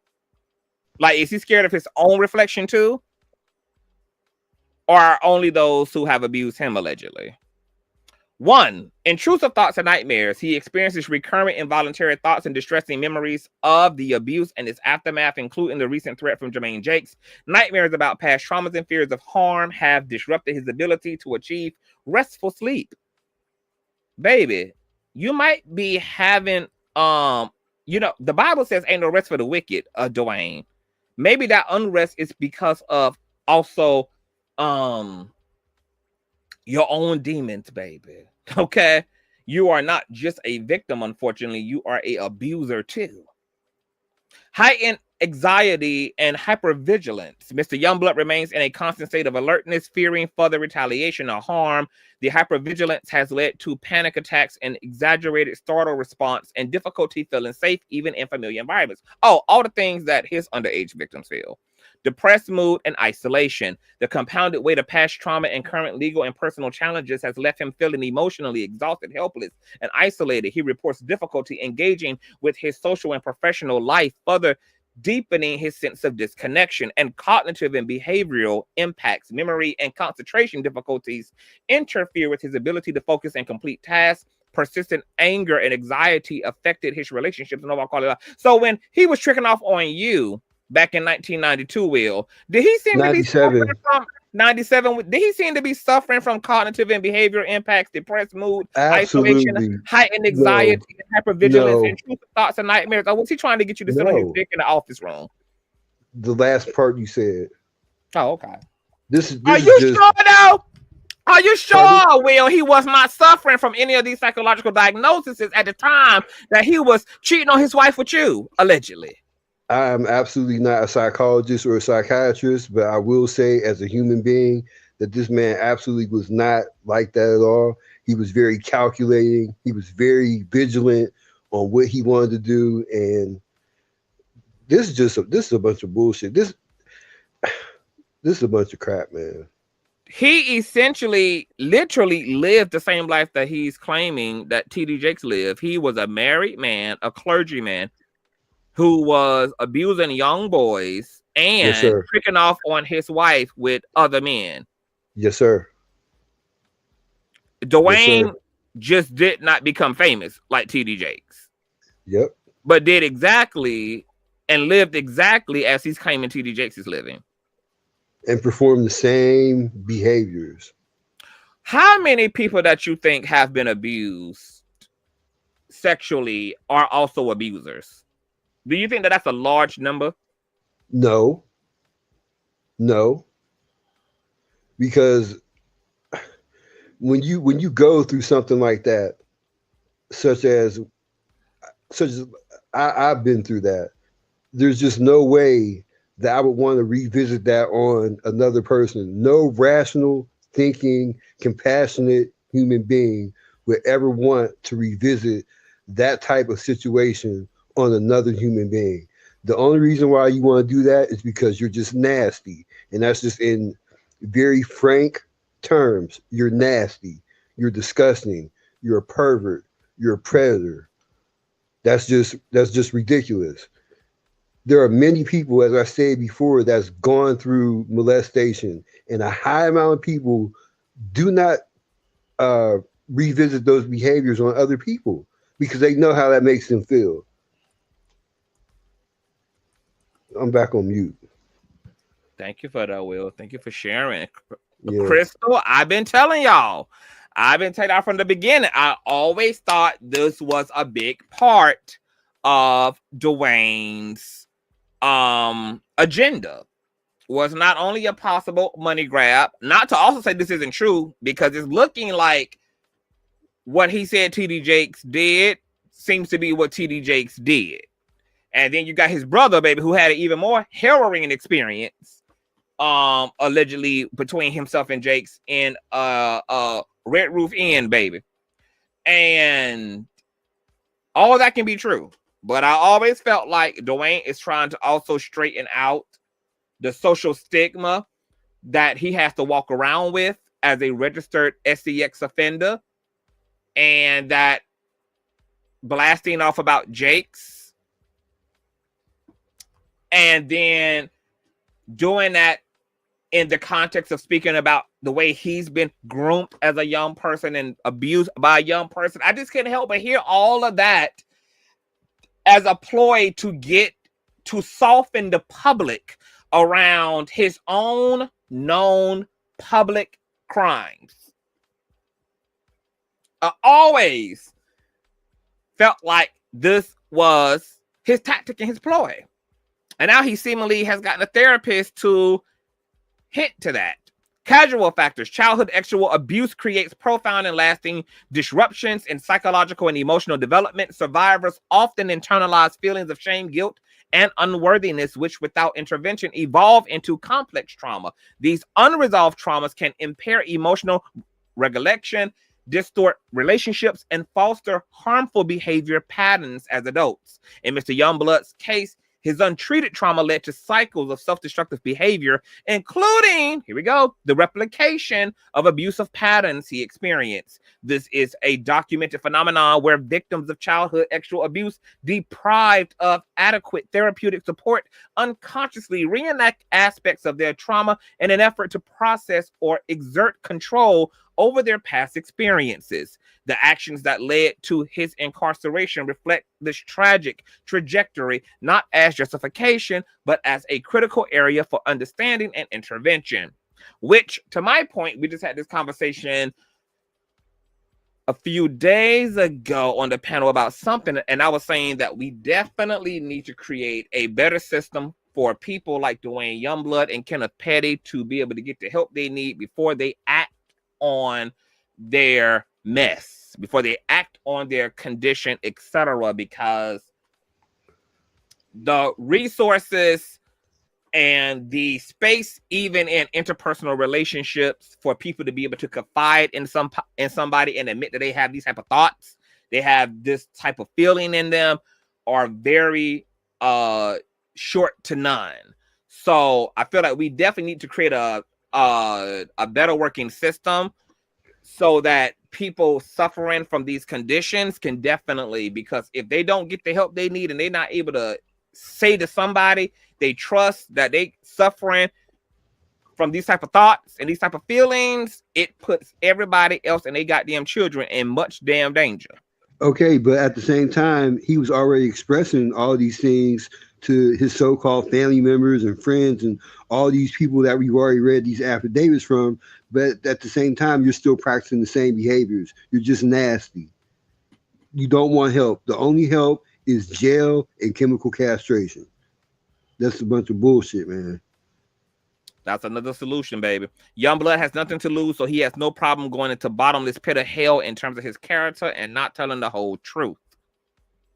Woo! Research underscores the importance of every intervention in mitigating these outcomes. When survivors like Mr. Youngblood lack access to therapy or safe disclosure opportunities, the impact can ripple through every aspect of their lives, creating vulnerabilities to further harm and perpetuating cycles of abuse. This highlights the systemic failure to identify and support victims within institutions of authority and underscores the urgent need for comprehensive reform. Through therapy, Mr. Youngblood has come to understand these dynamics and has expressed profound remorse for the harm caused by his actions. He is committed to addressing the roots of his trauma and using his platform to shed light on the societal and institutional conditions that enable abuse. Psychological impact of recent events, such as the threat from Jermaine Jakes' retaliatory lawsuit. The recommendation for treatment is trauma-informed therapy, community engagement and advocacy, legal and emotional support, holistic wellness strategies, and long-term care plan. The conclusion is Mr. Youngblood's journey underscores the devastating impact of untreated childhood trauma and the complexities of navigating life as both a victim and some striving for redemption. The combination of historical abuse, current threats, and the seeming retaliatory litigation has profoundly disrupted his mental health, leaving him in a state of heightened vulnerability. Despite these challenges, his commitment to therapy, self-awareness, and advocacy illustrates a remarkable strength and resilience. It is imperative that Mr. Youngblood is supported through a multifaceted approach, combining trauma-informed care, legal protections, and community advocacy. Beyond individual recovery, his experiences highlight systemic failures within institutions that must be addressed to prevent further harm. Supporting Mr. Youngblood is not just about aiding one individual. It is a step toward fostering accountability and creating a safer environment for survivors everywhere. So everybody asking, yes, this particular therapist is saying that sometimes the abuse can turn into the abuser in an attempt to unconsciously reclaim power over their circumstances and over their lives.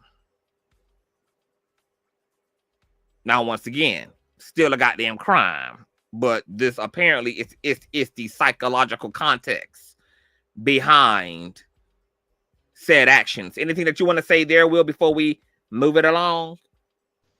Nope. I'm just looking up Mrs. Sturdivant's baby, you look at that bitch credentials, baby. You want to see the license? Her credentials, and I'm looking at her practice. I know that's right, Will. Yeah, I know that is black. Baby. She's black, by the way. Oh, okay. Very pretty lady. Mm-hmm. Yeah. Oh, she your type? Nope. Okay. Are you willing to receive a few sessions from her? Are you good on her? I'm good on her. Okay. I'm good on her. She looks to be a sincere, but she's looking at this objectively. This is what she's getting paid to do.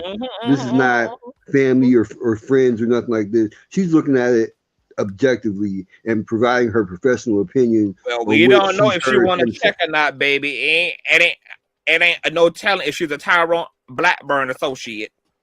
Right. But yes, to that point, at surface glance, she's just being a therapist working in her field. Absolutely. Got it. Yeah. That's all I got for that. All right, this is another article that Tyrone Blackburn inserted. Megachurch pastor T.D. Jakes denies sexual misconduct at Diddy's party. Okay, that's another exhibit, and it's just like all the rest of them, quoting what Jake said from the pulpit, etc.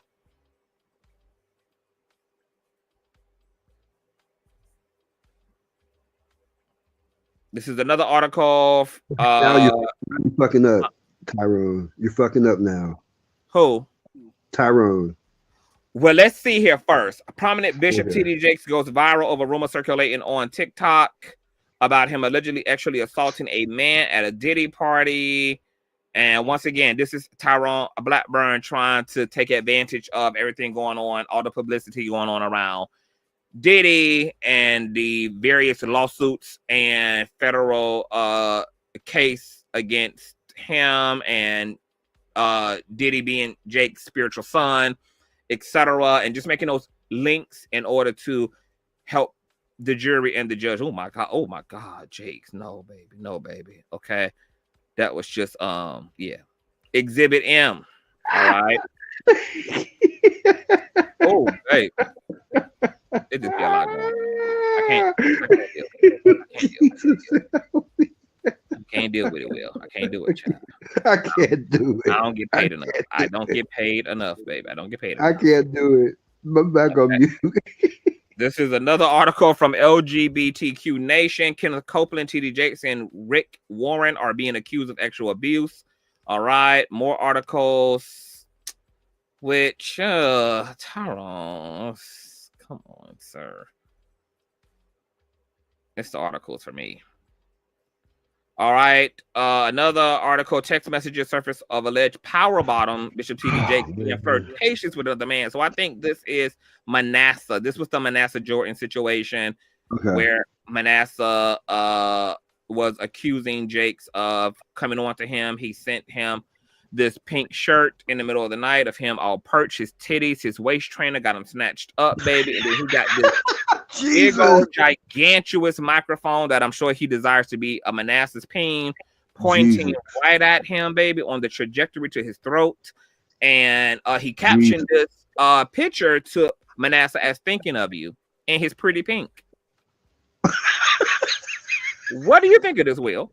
What do you think about Jake sending Manasseh a picture in the heat of the night? outside with a big microphone just pointed toward his throat, and him just in this sniped polo titled "Thinking of You" at 2:33 a.m. What do you make of that, Will? I have no idea. I mean, it is what it is. The shirt looks nice on him, baby. He is stitched in that. He definitely Bernadette had to scissor his ass out of that shirt, baby. He is molded. He molded into it. They sold that on top of Jake's ass. Hey, and his hair he shaved his hair real good and shaved up real nice. Like he meant business with Manasseh, baby. It's giving power bottom. Yes, sir. It's giving hot and ready at 2:33 a.m., baby. Thinking of you. The titties is perched. They are. I see nipples. And this is the same outfit that. What's the other one name? Eddie Long. Yeah. This is the same similar aesthetic that Eddie Long is seen in some images, child. Yeah. Baby, I see nipples. That Tyrone Blackburn is a mess, child. Messy, bro.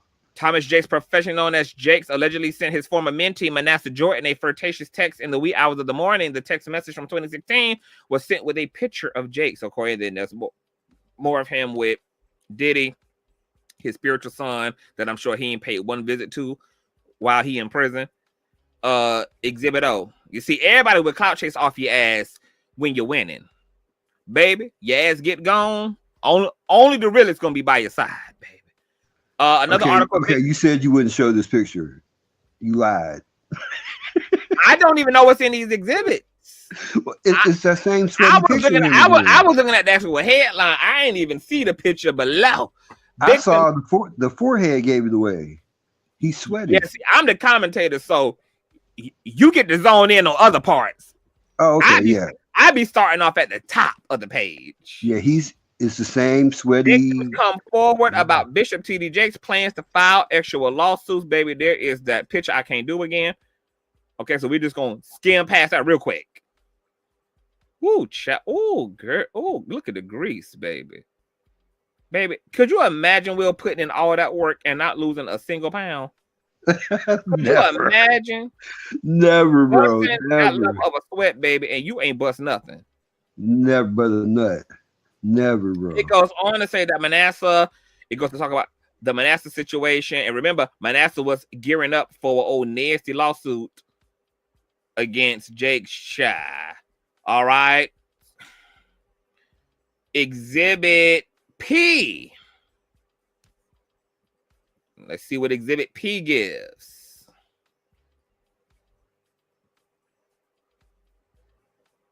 Okay, what is this from? This is New York Times Code versus Sullivan.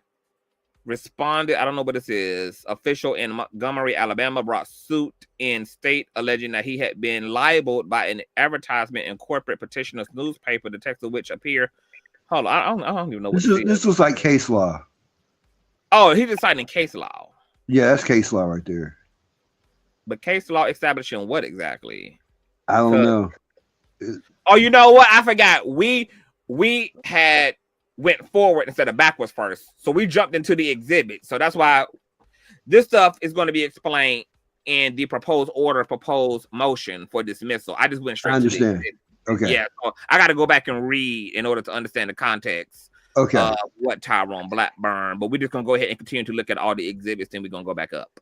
Okay. This one more cause of action, protected public expression, immunity, or protected. Okay, yeah. So that's all the stuff that Tyrone Blackburn was talking about, because they are trying to get this dismissed, that dismissed, reverse uno this, reverse uno that.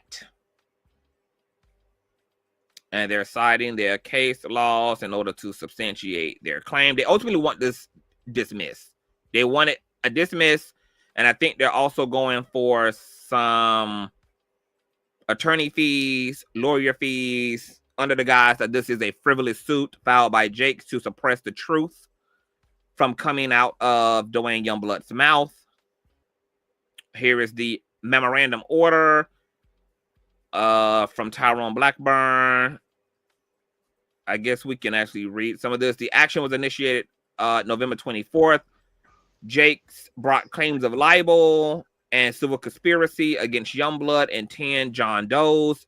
Jakes alleges that Youngblood told a patently false story of Jakes grooming and attempting to actually assault Youngblood during Larry Reid Live online video podcast interviews. Then, by letter dated November 15th of my birthday, a lawyer purporting to represent Youngblood demanded that Jakes pay. I think we actually read the memorandum before. $6 million in order to resolve this matter quickly and privately. Otherwise, Youngblood would bring a lawsuit against Jakes for actual assault and harassment, which is weird. Like, you don't strike first and then try to get somebody to settle privately. Like, you've already done the damage. You done did 2 podcast interviews at this time. So what the fuck is he going to pay you $6 million for to now shut up unless y'all were going to retract the interviews? But once again, the damage had been done. The interviews had already been screen grabbed by other social content creators and TikToks and other social media platforms. So this does go to show you that Tyrone Blackburn stepped into the picture after the fact, because if he would have been there from the beginning and he would have been aware that Duane was just going to come forward in the interview and say what he says, he probably would have had Duane to not do that first. Instead, let's mediate first with Jakes privately and see if we can get some coin up out of his ass, and then we can commence to putting foot on his goddamn neck by coming forward and then hoping that the coin in our All right, so this is just a random child of going through the whole situation. He seeks to begin discovery prior to Rule 26 conference and issue 2 third-party subpoenas for documents in an effort to verify and identify the defendants. Briefing is complete on the motion. Under Federal Rule of Civil Procedure, a party may not seek discovery from any source before the parties have conferred as required by Rule 26. The rules allow for discovery prior to a Rule 26 conference when authorized, while a standard for assessing motions for early or expedited discovery has not been announced by the United States Court of Appeals for the Third Circuit. The prevailing approach in this circuit is to apply the good cause or reasonableness standard cited in case laws there, which are in his exhibits as well. The good cause standard requires a district court to consider the totality of the circumstances to discern whether the need for expedited discovery in consideration of the administration of justice outweighs the prejudice to the responding party. The court holds that Jakes has failed to show that good cause exists for expedited discovery, which has already been denied, so we ain't really got to go through all that. The court's already told Jakes hell no. Within his conspiracy claim against Doe defendants, Jakes explains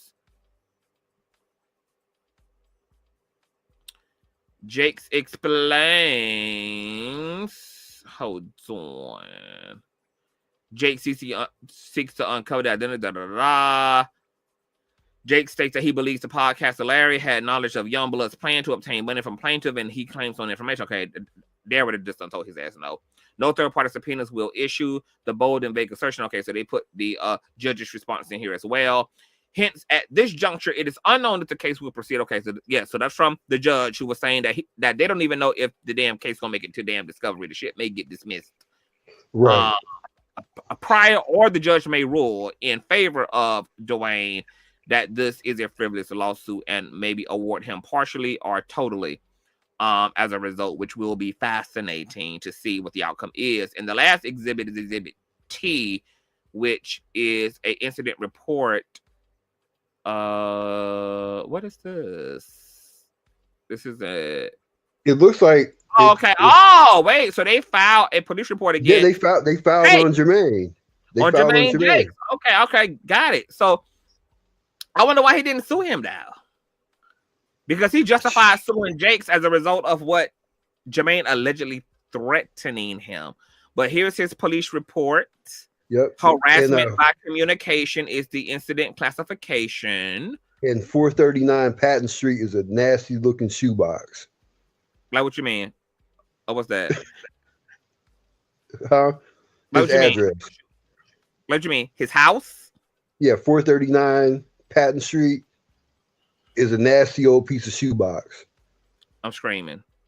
Mr. Youngblood stated that he is being harassed by a person after he conducted the interview. Mr. Youngblood stated that he was talking about the incident pertaining to something that happened when he was 19 years old, when Mr. Jermaine D. Jakes made the statement, "You might be in dangerous territory." Mr. Youngblood did feel this seemed to be harassing since the statement was allegedly made directly to him from the person he was talking about in the interview. Mr. Youngblood stated that he wanted to file a police report and have it on file for himself and his attorney. "I did advise him that a report will be filed and available upon request." Let me see when he actually filed this.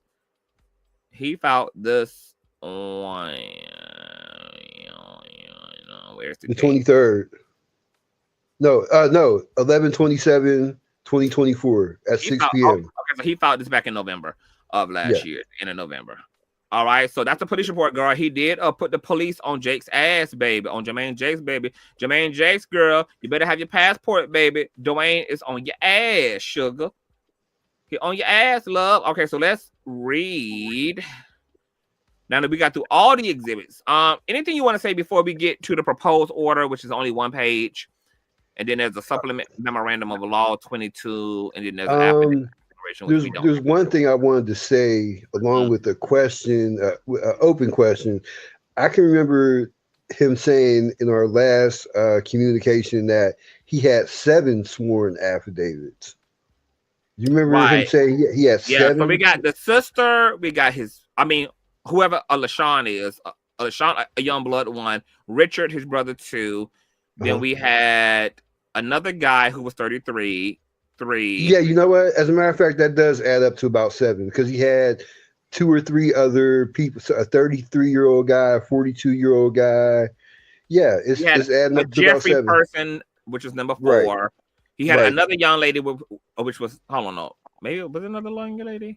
Yeah, he had about I don't know. It was 7. He had maybe 4 or 5. Yeah, at least 5. Yeah, at least 5. Yeah. Around 5. So yeah. All right. So this is the proposed order granting defendant special motion to dismiss pursuant to Pennsylvania anti-SLAPP statute. Okay, so they're using the anti-SLAPP. Upon consideration of defendant Duane Youngblood's special motion to dismiss pursuant to Pennsylvania's anti-SLAPP statute codified at blah, blah, blah, blah, blah, blah, the memorandum of law in support thereof and all related submissions and arguments presented in this court and for good cause, it is hereby ordered that defendant's motion is granted. Wait. The proposed grant. No, he didn't grant it. Oh. This is what they want to do. This is what they want to do. No, it says defendant's motion is granted. Oh, okay. Yeah, it is hereby ordered. The memorandum of law in support and all related submissions and arguments presented to the court and for good cause shown, it is hereby ordered that defendant's motion is granted. Plaintiff complaint is dismissed with prejudice in its entirety. Ooh, defendant is awarded attorney fees, court costs, and litigation expenses.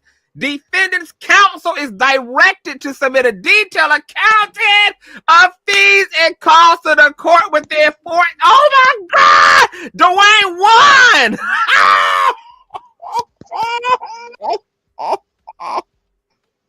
Ooh, bitch! Ooh! Oh my God!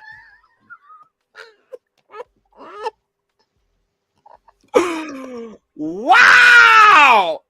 Dwayne has won! Can you tell me Honorable William S.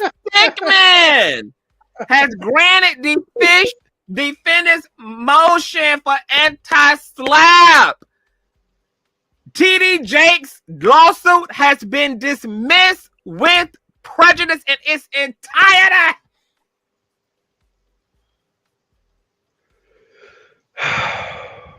This was your worst fear, Will. Hey, my worst fear, shit. No, this was your worst fear. I mean, and guess what? It's with prejudice. That means it's permanently. That means Jakes cannot retry Dwayne ass. Yes. Yeah. So where are we going from here? That's the next Girl, question. teammate, I'm gagging too. Woo!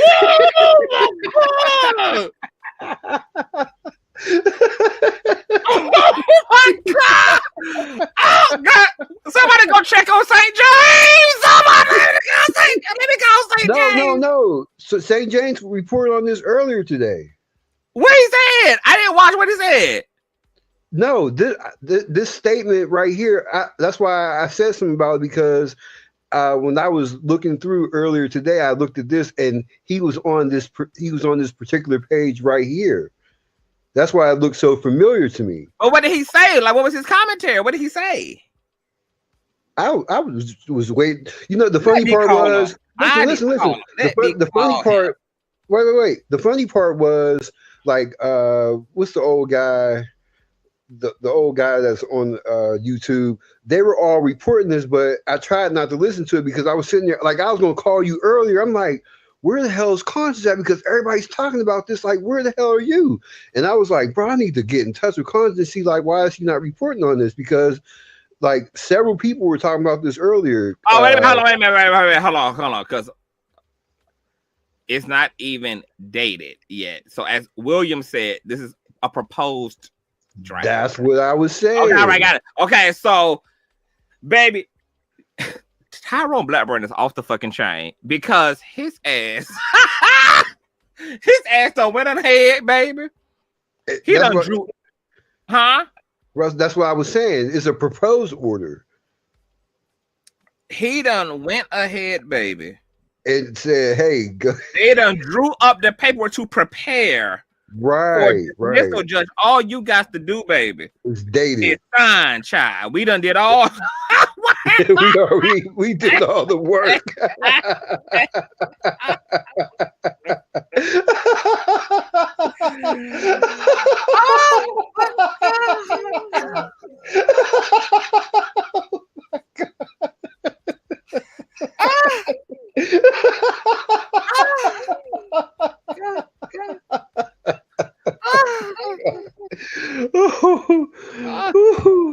A proposed order is essentially a draft document that outlines the terms of a court order which a party in a legal case is requesting the court to approve, meaning that it is not yet finalized and can be modified before it being officially issued by the judge. Therefore, it is considered a draft. My God. Right. Hey, Conscious. Hey, Conscious. I am hollering. Conscious.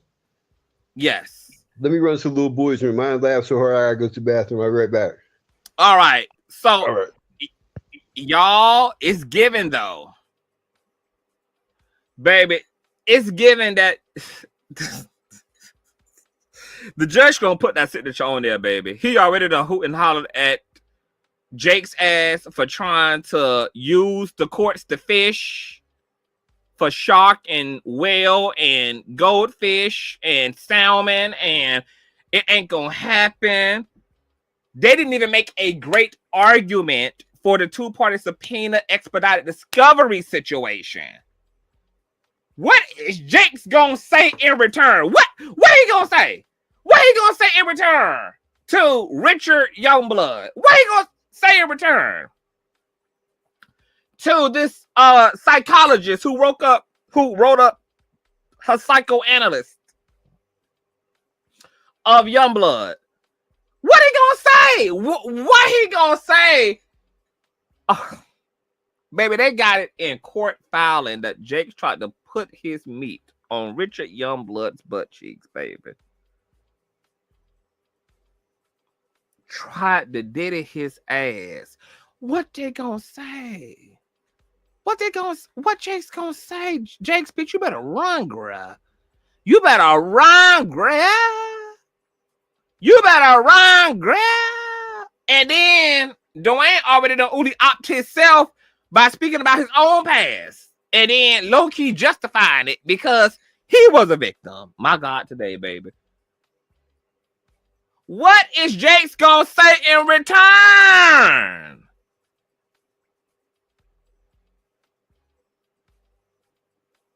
Yeah, I am shook right now. I am shook because Jake's gonna have to come back with their own damn therapist to counter what this therapist said,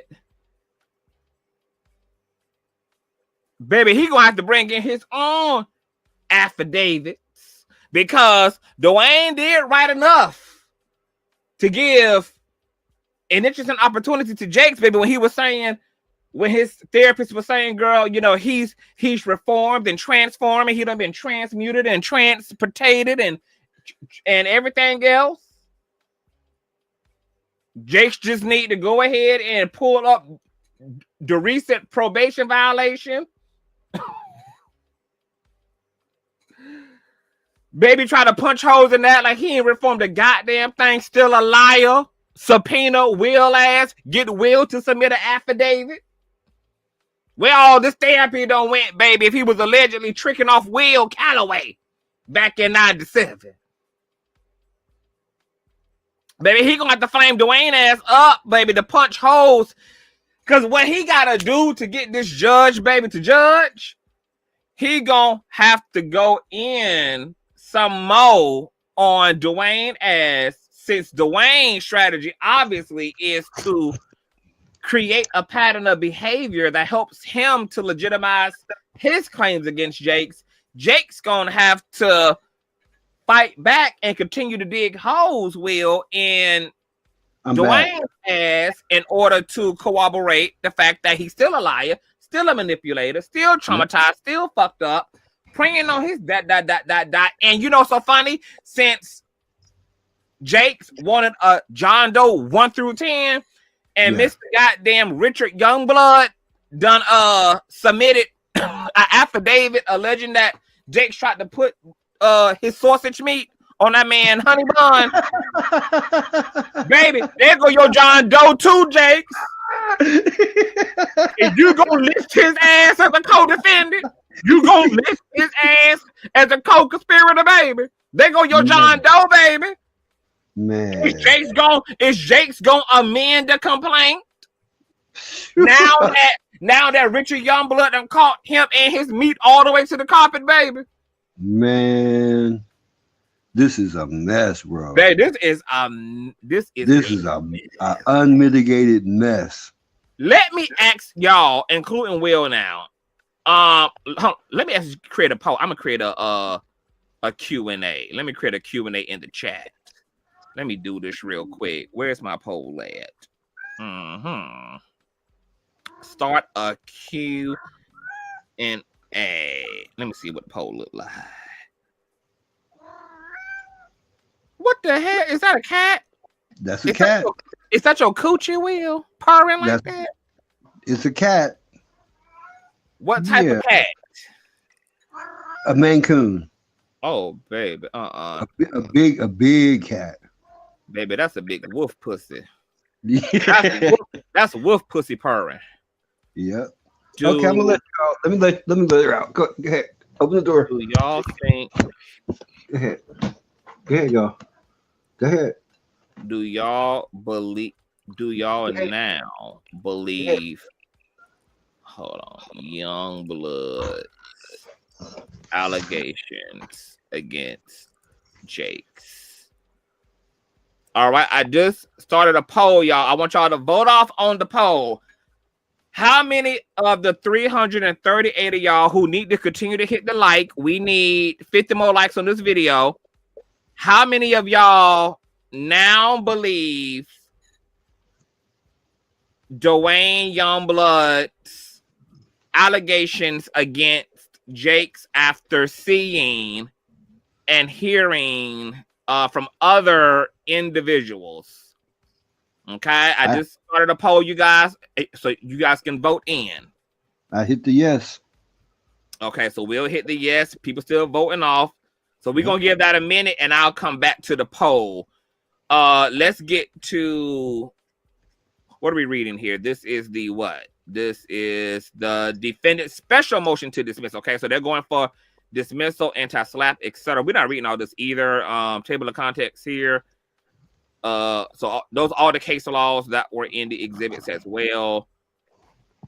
Anti-slap statute.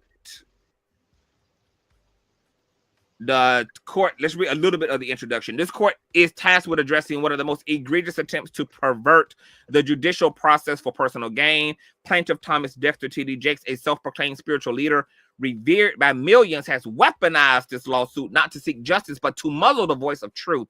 His hypocrisy is staggering, standing in the pulpit on Sundays to preach virtue while allegedly engaging in depraved acts, betraying the principles he claims to uphold. As scriptures warn, quote, beware of false prophets who come to you in sheep's clothing, but inwardly are ravenous wolves. Plaintiffs epitomizes this warning, using his platform to project an image of righteousness while allegedly abusing his power to satisfy his closeted homosexuality. Defendant Duane Youngblood, a survivor of clergy abuse and an advocate for transparency, stands accused of defamation and other baseless claims for daring to speak his truth. However, the defendant's narrative is not one of vengeance, it is one of redemption and accountability. By no means is defendant a patron saint. He has admittedly done things in his past that he's ashamed of, and after he had served his time, he has faced on publicly atoning for his actions. The defendant is trying to shed light on systemic abuses within religious institutions. His statements, grounded in lived experience and supported by corroborating affidavit testimony, are the very type of protected speech Pennsylvania's anti-SLAPP statute seeks to preserve.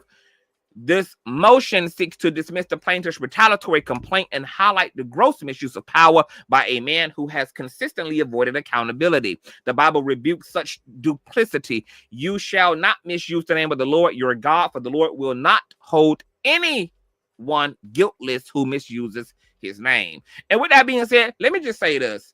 I am absolutely clear about the fact that in the age of Aquarius, everybody who playing in the divine's face, they're going to get ran down on. Everybody is going to get ran down on. Everybody who's playing in the divine's face and playing in the face of righteous people, their ass are going to get ran down in this age, baby. And I really hope that people are really reading the room, especially people who hold positions of power, influence, celebrity, money, etc. Because all this shit going on with Hollywood and politics and indictments and imprisonment and lawsuits, etc. This is a sign that the divine is coming for the top of the pyramid first. This is a true case. It's gonna be a trickle down. It's the divine starting with the top, baby, of the pyramid. This is the case study right here. Yeah. This is the era where your power not gonna protect you, your prestige ain't gonna protect you, your followers ain't gonna protect you, your money don't protect you. Your ass is going to get got. This is a very scary time for the wickedness that resides in high places.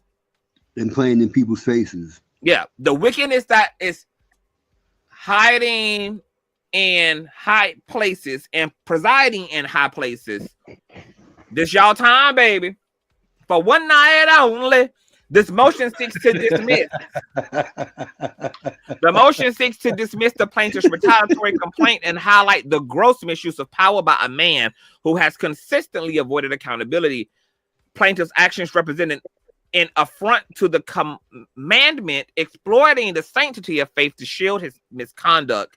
By granting this motion, this court will affirm the principles of free speech and justice while ensuring that those who abuse their positions of power are held accountable. As the leader of the Potter's House in Dallas, Texas, a megachurch with an international following, plaintiff wields significant influence over millions of congregants in the broader Christian community. Despite the public image of moral authority, serious allegations have emerged accusing him of engaging in actually exploitative behavior and abusing his position of power. Defendant Youngblood is a survivor of childhood sexual abuse and a former pastor who has dedicated his life to raising awareness about systemic abuse within religious institutions. Defendant's disclosures are deeply personal, recounting his experiences of grooming and abuse by clergy members, including plaintiff. These statements are not recent fabrications, but part of a consistent narrative shared over decades, both privately and publicly. The defendant's experience have left lasting scars.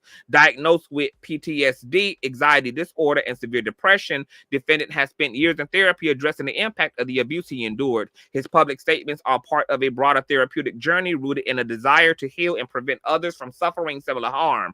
Through the process, the defendant has taken responsibility for his past mistakes, missteps, and has become an advocate for survivors, exposing the pervasive issue of clergy abuse and calling for systemic reform. Multiple sworn affidavits corroborate defendant's account. Witnesses such as Jeffrey S. Gray and Richard Edwin Youngblood have provided detailed testimonies recounting defendant's disclosures about plaintiff. Jeffrey S. Gray attested to a specific incident in which plaintiff allegedly made unwelcome advances toward defendant following a church service in Pittsburgh. See Blackburn Exhibit. Richard Edwin Youngblood confirmed that defendant consistently described plaintiff's attempts to groom him, including an alleged financial proposal contingent upon actual favors in Exhibit B. In addition to Jeffrey S. Gray and Richard Edwin Youngblood, the defendant has affidavits from Daniel B. Spalding, LaShawn Youngblood, and Landon Claiborne. Public scrutiny of plaintiff's behavior has intensified in recent years, fueled by viral social media content and investigative reporting. Numerous reports have linked plaintiff to inappropriate relationships with Youngblood and participation in actually charged gatherings hosted by Sean Diddy Combs. Sean Combs is currently under federal indictment for RICO SEX trafficking, prostitution. One of Mr. Combs' male SEX workers have come forward and named Bishop Jakes as a participant in Diddy's freak-off parties. Allegations include plaintiff's alleged grooming of male mentees and his role in covering up misconduct within his religious organization. Defendant has alleged that plaintiff and his associates have engaged in retaliatory conduct to silence him. Not only has plaintiff filed this baseless lawsuit, but defendant has also reported receiving threats from individuals associated with plaintiff, including his son. These actions have exacerbated defendant's PTSD and heightened his sense of vulnerability, reinforcing the psychological toll of his past trauma with plaintiff. Despite the mounting evidence and public discourse, plaintiff continues to portray himself as a moral and spiritual leader, using his platform to denounce those who seek accountability. His public sermons dismissing the allegations as lies starkly contrast the biblical principles he claims to uphold. As Proverbs declares, whoever conceals their sins does not prosper, but the one who confesses and renounces them finds mercy. The plaintiff's refusal to address the allegations transparently underscores the hypocrisy of his position. Far from malicious, the defendant's statements are rooted in lived experience and they serve critical public purpose. By sharing his story, the defendant contributes to a broader conversation about systemic abuse, the failures of institutions to protect the vulnerable, and the urgent need for accountability. These disclosures align with Pennsylvania's anti-SLAPP statute goals of protecting free expression on matters of public concern. Then there's the legal standard, key provisions of anti-SLAPP statute, protected public expression, grant of immunity, special motion to dismiss, burden shifting, awards for prevailing parties, public concern. The defendant's statements about the plaintiff's misconduct highlight systemic abuse, institutional accountability, and the misuse of power by religious leaders. Courts consistently recognize such topics as matters of public concern. Case law here. The allegations that plaintiff participated in SEX parties and engaged in grooming behavior has been widely reported in public forums, including TikTok and investigative media. The defendant's statements such as Bishop Jakes groomed me and he used his position as a pastor to manipulate and exploit me are directly tied to the public conversations and contribute to broader societal awareness. Okay, they also going for chilling effect on free speech covered under anti-SLAPP. And there is case law, New York Times, Cole versus Sullivan. Jakes is a self-proclaimed world-renowned spiritual leader, global philanthropist, etc. Here the court can take judicial notice that the plaintiff is an all-purpose public figure, as the term is defined in Gertz as the plaintiff self-identified as such in paragraph 4 of his baseless complaint. As a result of this self-proclamation, the plaintiff has voluntarily adopted the burden of pleading actual malice.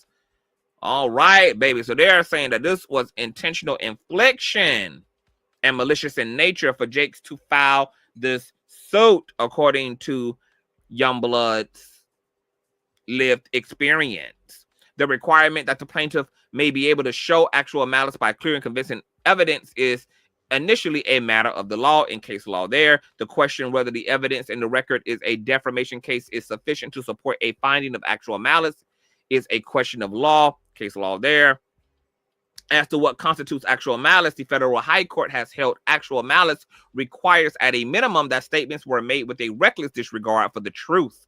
That is, the defendant must have made the false publication with a high degree of awareness of probable falsity, or must entertain serious doubts as to the truth of its publication. Also, the standard is a subjective one.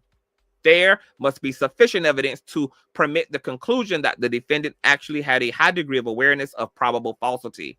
Here, the billing exercise, poorly disguised as a defamation complaint, focuses on a conclusory civil conspiracy and the defendant's criminal past, as opposed to denying any other aspect of the defendant's 10-minute story aside from the claims of grooming and sexual assault. Plaintiff has failed miserably to show that defendant had a high degree of awareness of probable falsity, or that he entertained serious doubts as to the truth of his publications. Plaintiff failed to meet this heightened and pleading standard because defendant was not lying. Plaintiff knows that defendant confronted him about his actions. Plaintiff knows the defendant has been crying out for help to church elders, telling his accounts of plaintiff's assault to anyone who would listen for nearly 4 decades. As evidenced by the defendant's sworn affidavit, witness statements, his story has remained the same for 4 decades.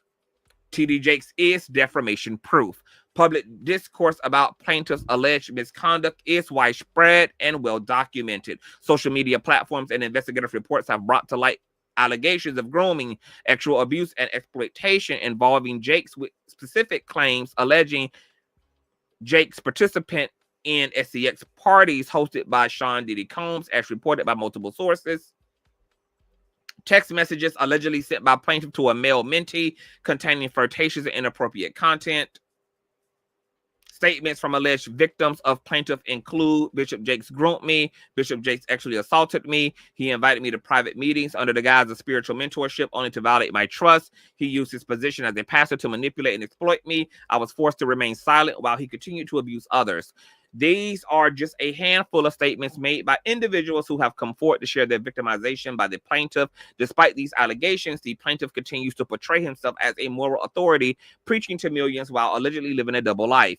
It is clear from these articles that plaintiff Jakes has been the topic of discussion in the public for several years prior to his interview with Larry Reid. Whoever walks with the wise becomes wise, but a companion of fools will suffer harm, baby. That's why a bitch is solo dolo. A man is known by the company he keeps, and not surprisingly, plaintiff keeps company with indicted RICO. You know what? That's a powerful statement. Let me screenshot this. Baby, I didn't know that Proverbs was getting down like this, bitch. I'm gonna have to revisit this, baby. Whoever walks with the wise becomes wise, but a companion of fools will suffer harm. Baby, that is more alive today than it ever has been. Like, that scripture is like literally living in the earth. A man is known by the company he keeps, and not surprisingly, plaintiff keeps company with indicted RICO SEX traffickers and alleged sexually assaulting members of the clergy: Eddie Long, Kenneth Copeland, and Rick Warren. For instance, Bishop Eddie Long, as a close compatriot of plaintiff, was accused of coercing young men into sexual relationships under the guise of spiritual mentorship. Although Long denied the allegations, he settled multiple lawsuits filed by his accusers. During the time these accusations came out, plaintiff stated in a CNN interview that what Bishop Long was going through concerning the allegations was a tragedy. He then said he tried to counsel and comfort Bishop Long. Other prominent figures such as Kenneth Copeland and Rick Warren have also faced accusations of sexual misconduct, highlighting systemic issues within religious institutions. The defendant's public statements contribute to a broader conversation about the systemic failures within religious institutions to protect vulnerable individuals. His disclosures are vital to ongoing efforts to protect future congregants from future harm. The Catholic Church similarly has faced a deluge of sexual abuse claims worldwide. Thousands of priests have been accused of sexually assaulting minors, leading to multi-billion-dollar settlements and calls for systemic reform within the church. Reports indicate a long history of institutional cover-ups where clergy members were relocated rather than held accountable for their actions. This pattern underscores the broader systemic issues within religious institutions that prioritize self-preservation over accountability and justice for victims. Defendant statements are protected public expression. Defendant statements about plaintiff, a self-proclaimed globally prominent religious leader and public figure, address matters of significant public interest, including systemic abuse, institutional accountability. Hold on, y'all got a burp. And the misuse of power within faith-based organizations. As a public figure, plaintiff must meet a heightened standard to claim defamation and establish in New York Times, Cole Sullivan, this heightened standard exists to ensure the public discourse remains robust and uninhibited, especially when addressing issues of societal concern. Plaintiff's public figure status, implications of public figure status. As public figure, plaintiff cannot claim defamation per se without proving actual malice. That is that defendant knowingly. Okay, so they're basically just saying, look, girl, prove that Duane committed this maliciously, okay? That's a big part of defamation. Prove that Duane intended to hurt, intended to harm, intended to lie, knew he was lying, intended to afflict, intended to spread knowingly misinformation. Kind of like basically prove that Duane Tasha Cade Jakes. Prove it. Defendant statements made during the interview on Larry Reid addressed issues of systemic abuse within religious institutions and included personal accounts of misconduct by plaintiff visited upon defendant. These statements contribute to a broader societal dialogue, are firmly protected under Pennsylvania's anti-SLAPP statute and the First Amendment. The defendant statements were made during a widely respected interview on Larry Reid, a premier YouTube platform that champions community advocacy and reform, particularly within the Black church and the broader African diaspora, hosted by Mr. Larry Reid, an artist, clergyman, and a altruistic entrepreneur. The platform provides survivors of clergy abuse a safe space to voice their experiences and raise awareness about systemic issues, including sexual abuse and institutional corruption. Defendant statements about plaintiff, a globally prominent religious leader, address matters of significant public interest, matters of public concern. All of that. The defendant statements contribute to a critical and ongoing dialogue about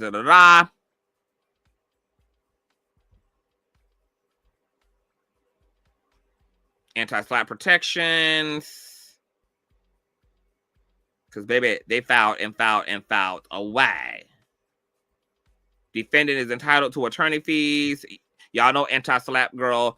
They make the plaintiff pay back attorney fees, court fees, etc., girl. I think also some punitive damages are in there as well, girl. So Tyrone Blackburn, he did a stizzle. And the anti-SLAPP. We seen anti-SLAPP before here on the platform, so we don't got to go through the whole nine. Larry Reid used anti-SLAPP when it came to the lawsuit filed against him by Bishop Lamar Whitehead. He was successful in that. We also have seen somebody else. The VJ, the radio jock out of New York, who Whitehead had also sued. She used anti-SLAPP as well on Bishop Whitehead, and she won, and she was awarded attorney fees, etc., because Brian L. Ponder ain't shit. Okay, so anti-SLAPP would be an appropriate measure here, child. All right, this is the affidavit by Duane Youngblood. Baby.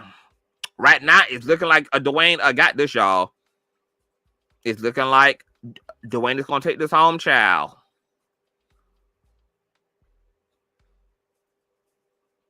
Okay, hold on. What the hell?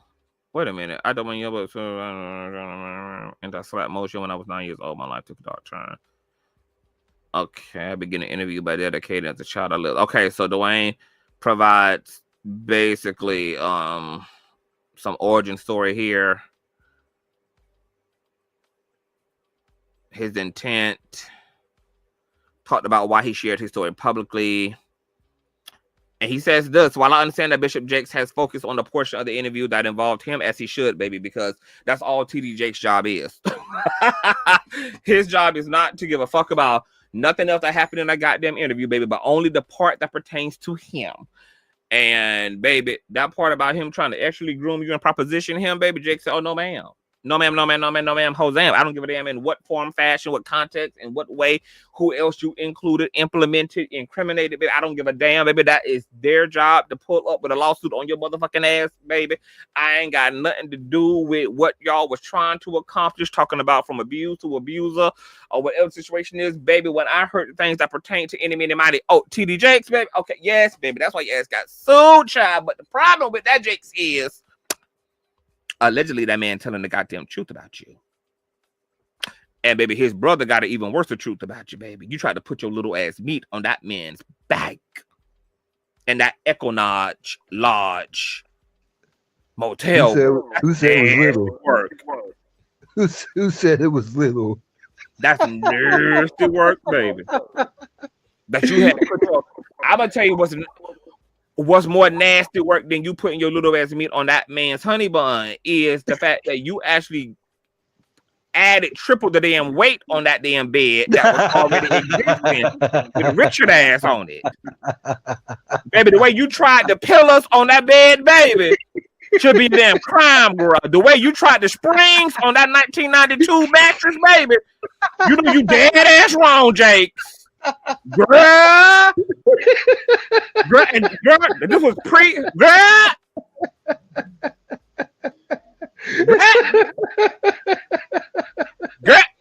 that's what's offending me and my homegirls, baby. It's the way you tried the springs on the mattress. Oh Jesus! Shooketh. My intention was never to target him or anyone else with malice. My purpose was to shed light on the trauma and abuse that have long gone unchecked in our communities and to use my... Okay, sound off, Will. I hear you huffing and puffing. What it is. Sound off, brother man. Thank you. Huh? No, I was laughing. I'm good. I'm back on mute. Oh, okay. I thought you wanted to insert something there. No, I'm good. Okay. Okay.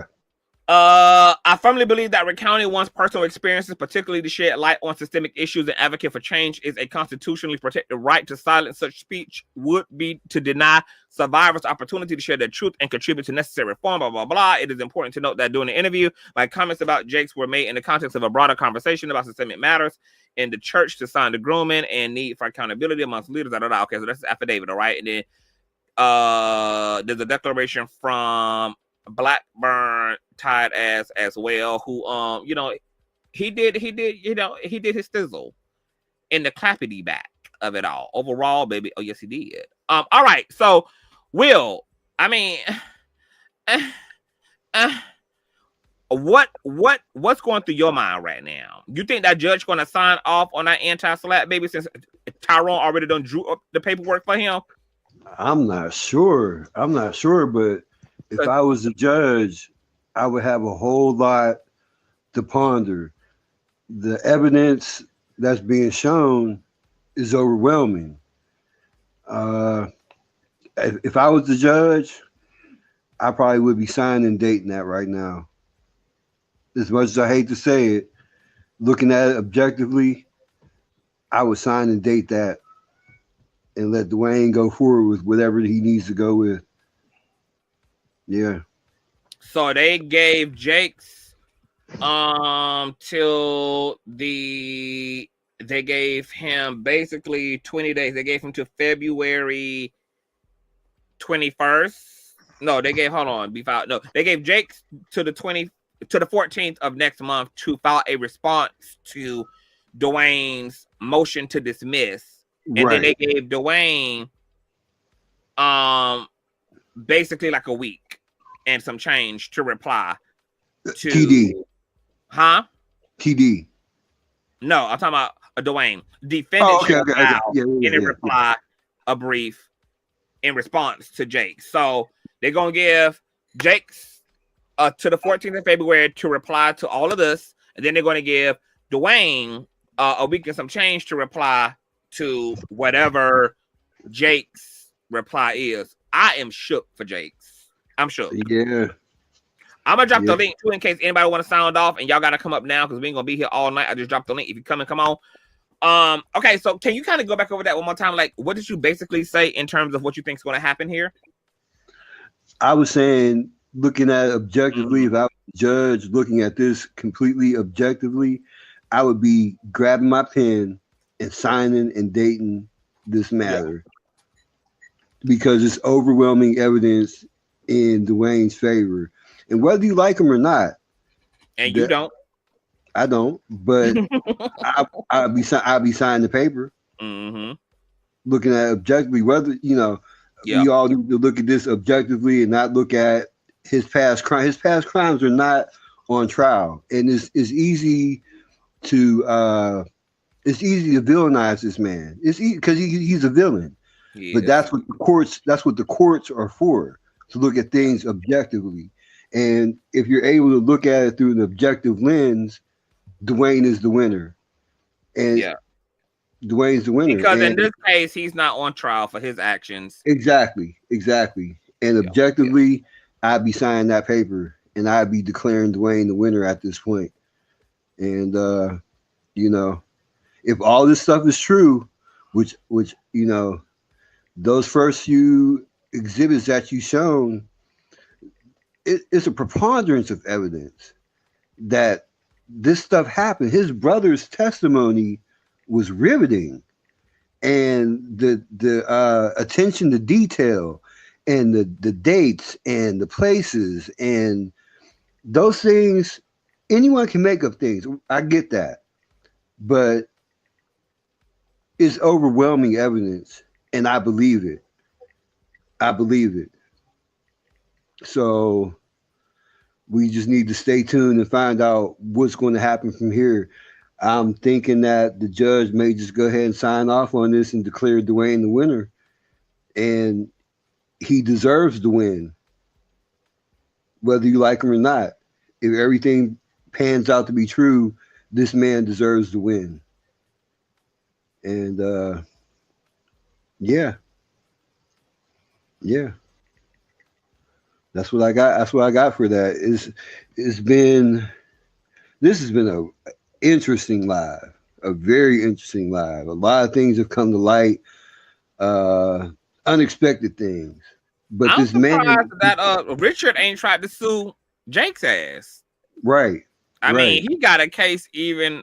I mean, he got a whole thing right there. If you looked at his brother's channel and you looked at him, you could see that he's not some type of petty ass. He's not a petty girl. You know what I mean? He seems like a very upstanding, honest type of guy, and probably more likely the only reason why he did this is because his brother asked him for his testimony to do this, because otherwise I don't think that this man would even expose this type of behavior that happened to him. His brother seems like a very upstanding, decent, God-fearing guy, who's just trying to, spread the word. And I think if it wasn't for Duane coming to him about this, I don't think this story would have ever been exposed. So, yeah.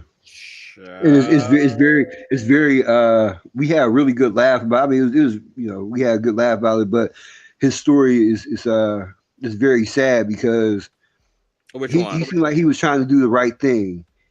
Which one? Whose story? His brother. Oh, he uprooted his whole family, you know what I mean, and decided to follow this man only for this unspeakable crime to happen to him. And it seemed very sincere. And I'm just going to tell you, I believe it 150%. I do. But as far as it relates to Duane, it has no. This is about Duane. This isn't about his brother, but his brother's definitely helping him along. His brother's definitely helping along in this process, and these other sworn affidavits are definitely going to help his case. So because all those people are corroborating definitely the fact that he been sharing us since definitely Jesus definitely resurrected. And I now believe that he has over the years not just oh, a couple weeks ago, I decided to tell, oh, I told this person a couple weeks ago, please sign this affidavit for me. No, I believe that this man has been telling these people over the years about this abuse that has happened to him. And I believe him now. I didn't think I would come to this point. It doesn't excuse. What does that make you think about Jake's that he apparently sued somebody over allegedly telling him telling the truth on him? Man, look, Jake's is looking to be I did not want to see this for this man. And he better hope this doesn't come to trial. He better hope this doesn't come out, because there's going to be a lot of people in his viewing audience, his church audience, that's going to view this information and they're going to believe it. There's going to be many, many people that's going to say, no, not my pastor. There's going to be plenty of people where they're going to see everything but a damn dick in your face. A narcissist is always going to have his flying monkeys. Exactly. Exactly. But there's going to be some people. There's going to be more people than what you think, than what we think, that are in his camp, that are in his congregation, that are in his world, that's going to see this and is going to change their minds. And if he even gets a fraction of people to go along with the truth, this could be career ending. This could be reputation ending. You know, he needs to just take his money and just pay it all out and just go off into the sunset if all this stuff comes to light. So that's what I got for this. It started out funny, and this is now a very serious matter, you know. And his brother, and like I said before, his brother and his story, that was riveting. That was it was touching. It was very it was personal. It was I don't know, it struck something in me. You know, as much as we like to laugh and we like to talk about this, when you read that affidavit, you have to be an inhumane person without feelings or emotions or without empathy to not read that and listen to that and not have any type of empathetic response to that. You know, as much as we like to laugh and key and stuff like that, these are people's lives and stuff. And now this another person's life. You know, forget Dwayne. This is another person that not only knows Dwayne, but this is someone, his own brother. His own brother. Like, you're literally going down the family line doing this fucking bullshit. Excuse my language. But yeah, I felt for that man at that moment. And yeah, that's what I got for that. Just Be Real says, so can Duane Youngblood's victims sue him once he wins? I highly doubt it. I mean, he's already done his time. He's already been prosecuted. I don't know if there's a statute of limitations on sexual assault. Maybe his victims can go back in and sue his ass, and that would probably be the beautiful thing to do. Now that he gonna if he get it as a result of this lawsuit, baby, that's exactly what the hell I'd be doing as a victim. Right. Going right back in civilly. And I need to research that to see if that's because I know that it's different in every state, and every state has a different laws around statute of limitations regarding sexual assault. But it could be possible, or Just Be Real. Crystal says, I believe him. I just want to know if he ever thinks, imagine how traumatized my victims are. I'm going to be honest. I do not think that Dwayne he doesn't empathy toward his previous victims. Not at all. Not at all. Because it would have been a one and done type of situation. It would have been just. I'm going to tell you another thing too. Why would you, like, you wrote a book about your experiences, but you have went on to victimize people. So why didn't the proceeds, or at least some of the proceeds from your book, go to like your victims? Like, there hasn't been anything done for the victims aside from him doing time. Right. and allegedly going to counseling where he was able to, you know, account for all that he's done. I know this man, not long, but I know him long enough to know that he is a textbook narcissist, textbook, and he don't have no feelings towards nobody. He wouldn't continuously victimize and dehumanize other people. You know, he has no feelings, and no, absolutely not. He better hope he don't fuck around and violate his probation again. I asked you this one time before.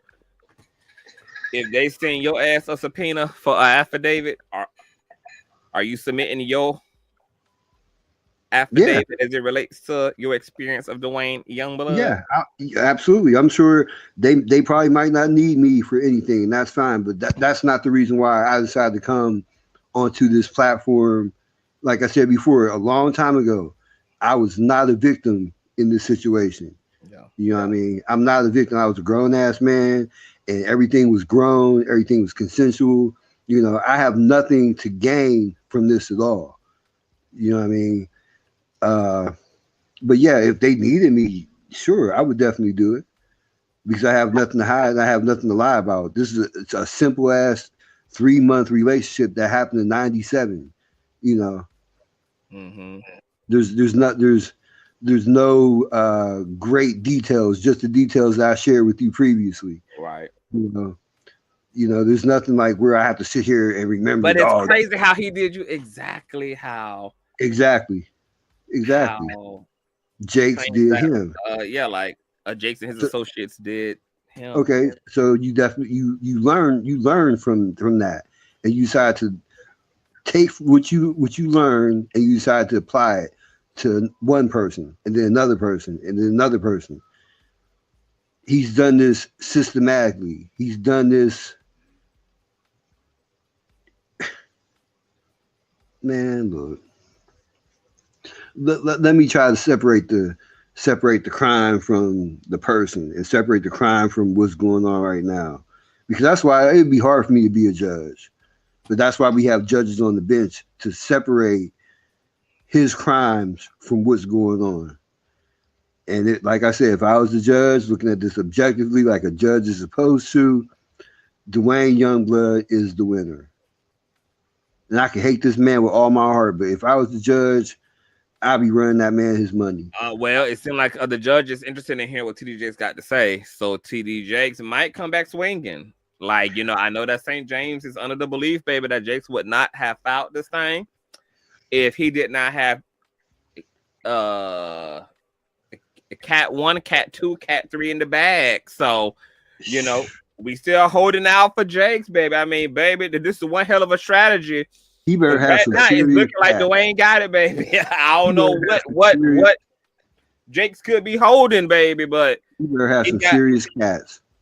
Because he got to respond. He got to respond to all this. This is kind of embarrassing, and I'm just curious to know what. I'm just curious to know what the fuck is he going to say. What is he going to say for himself? What can you pull out the bag that's going to possibly counter all of this? And you know what?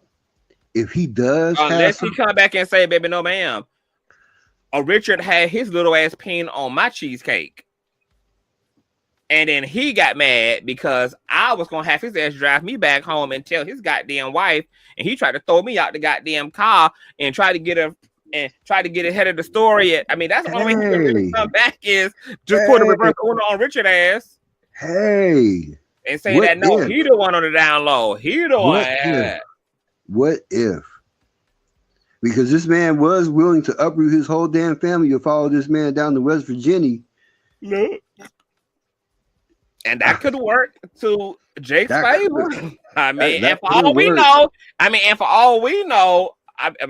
mean, look, I do believe that Jake's is, like I told you, I do believe that he got thongs and mesh underwear, and he got tiaras in his closet. And a fabulous dress.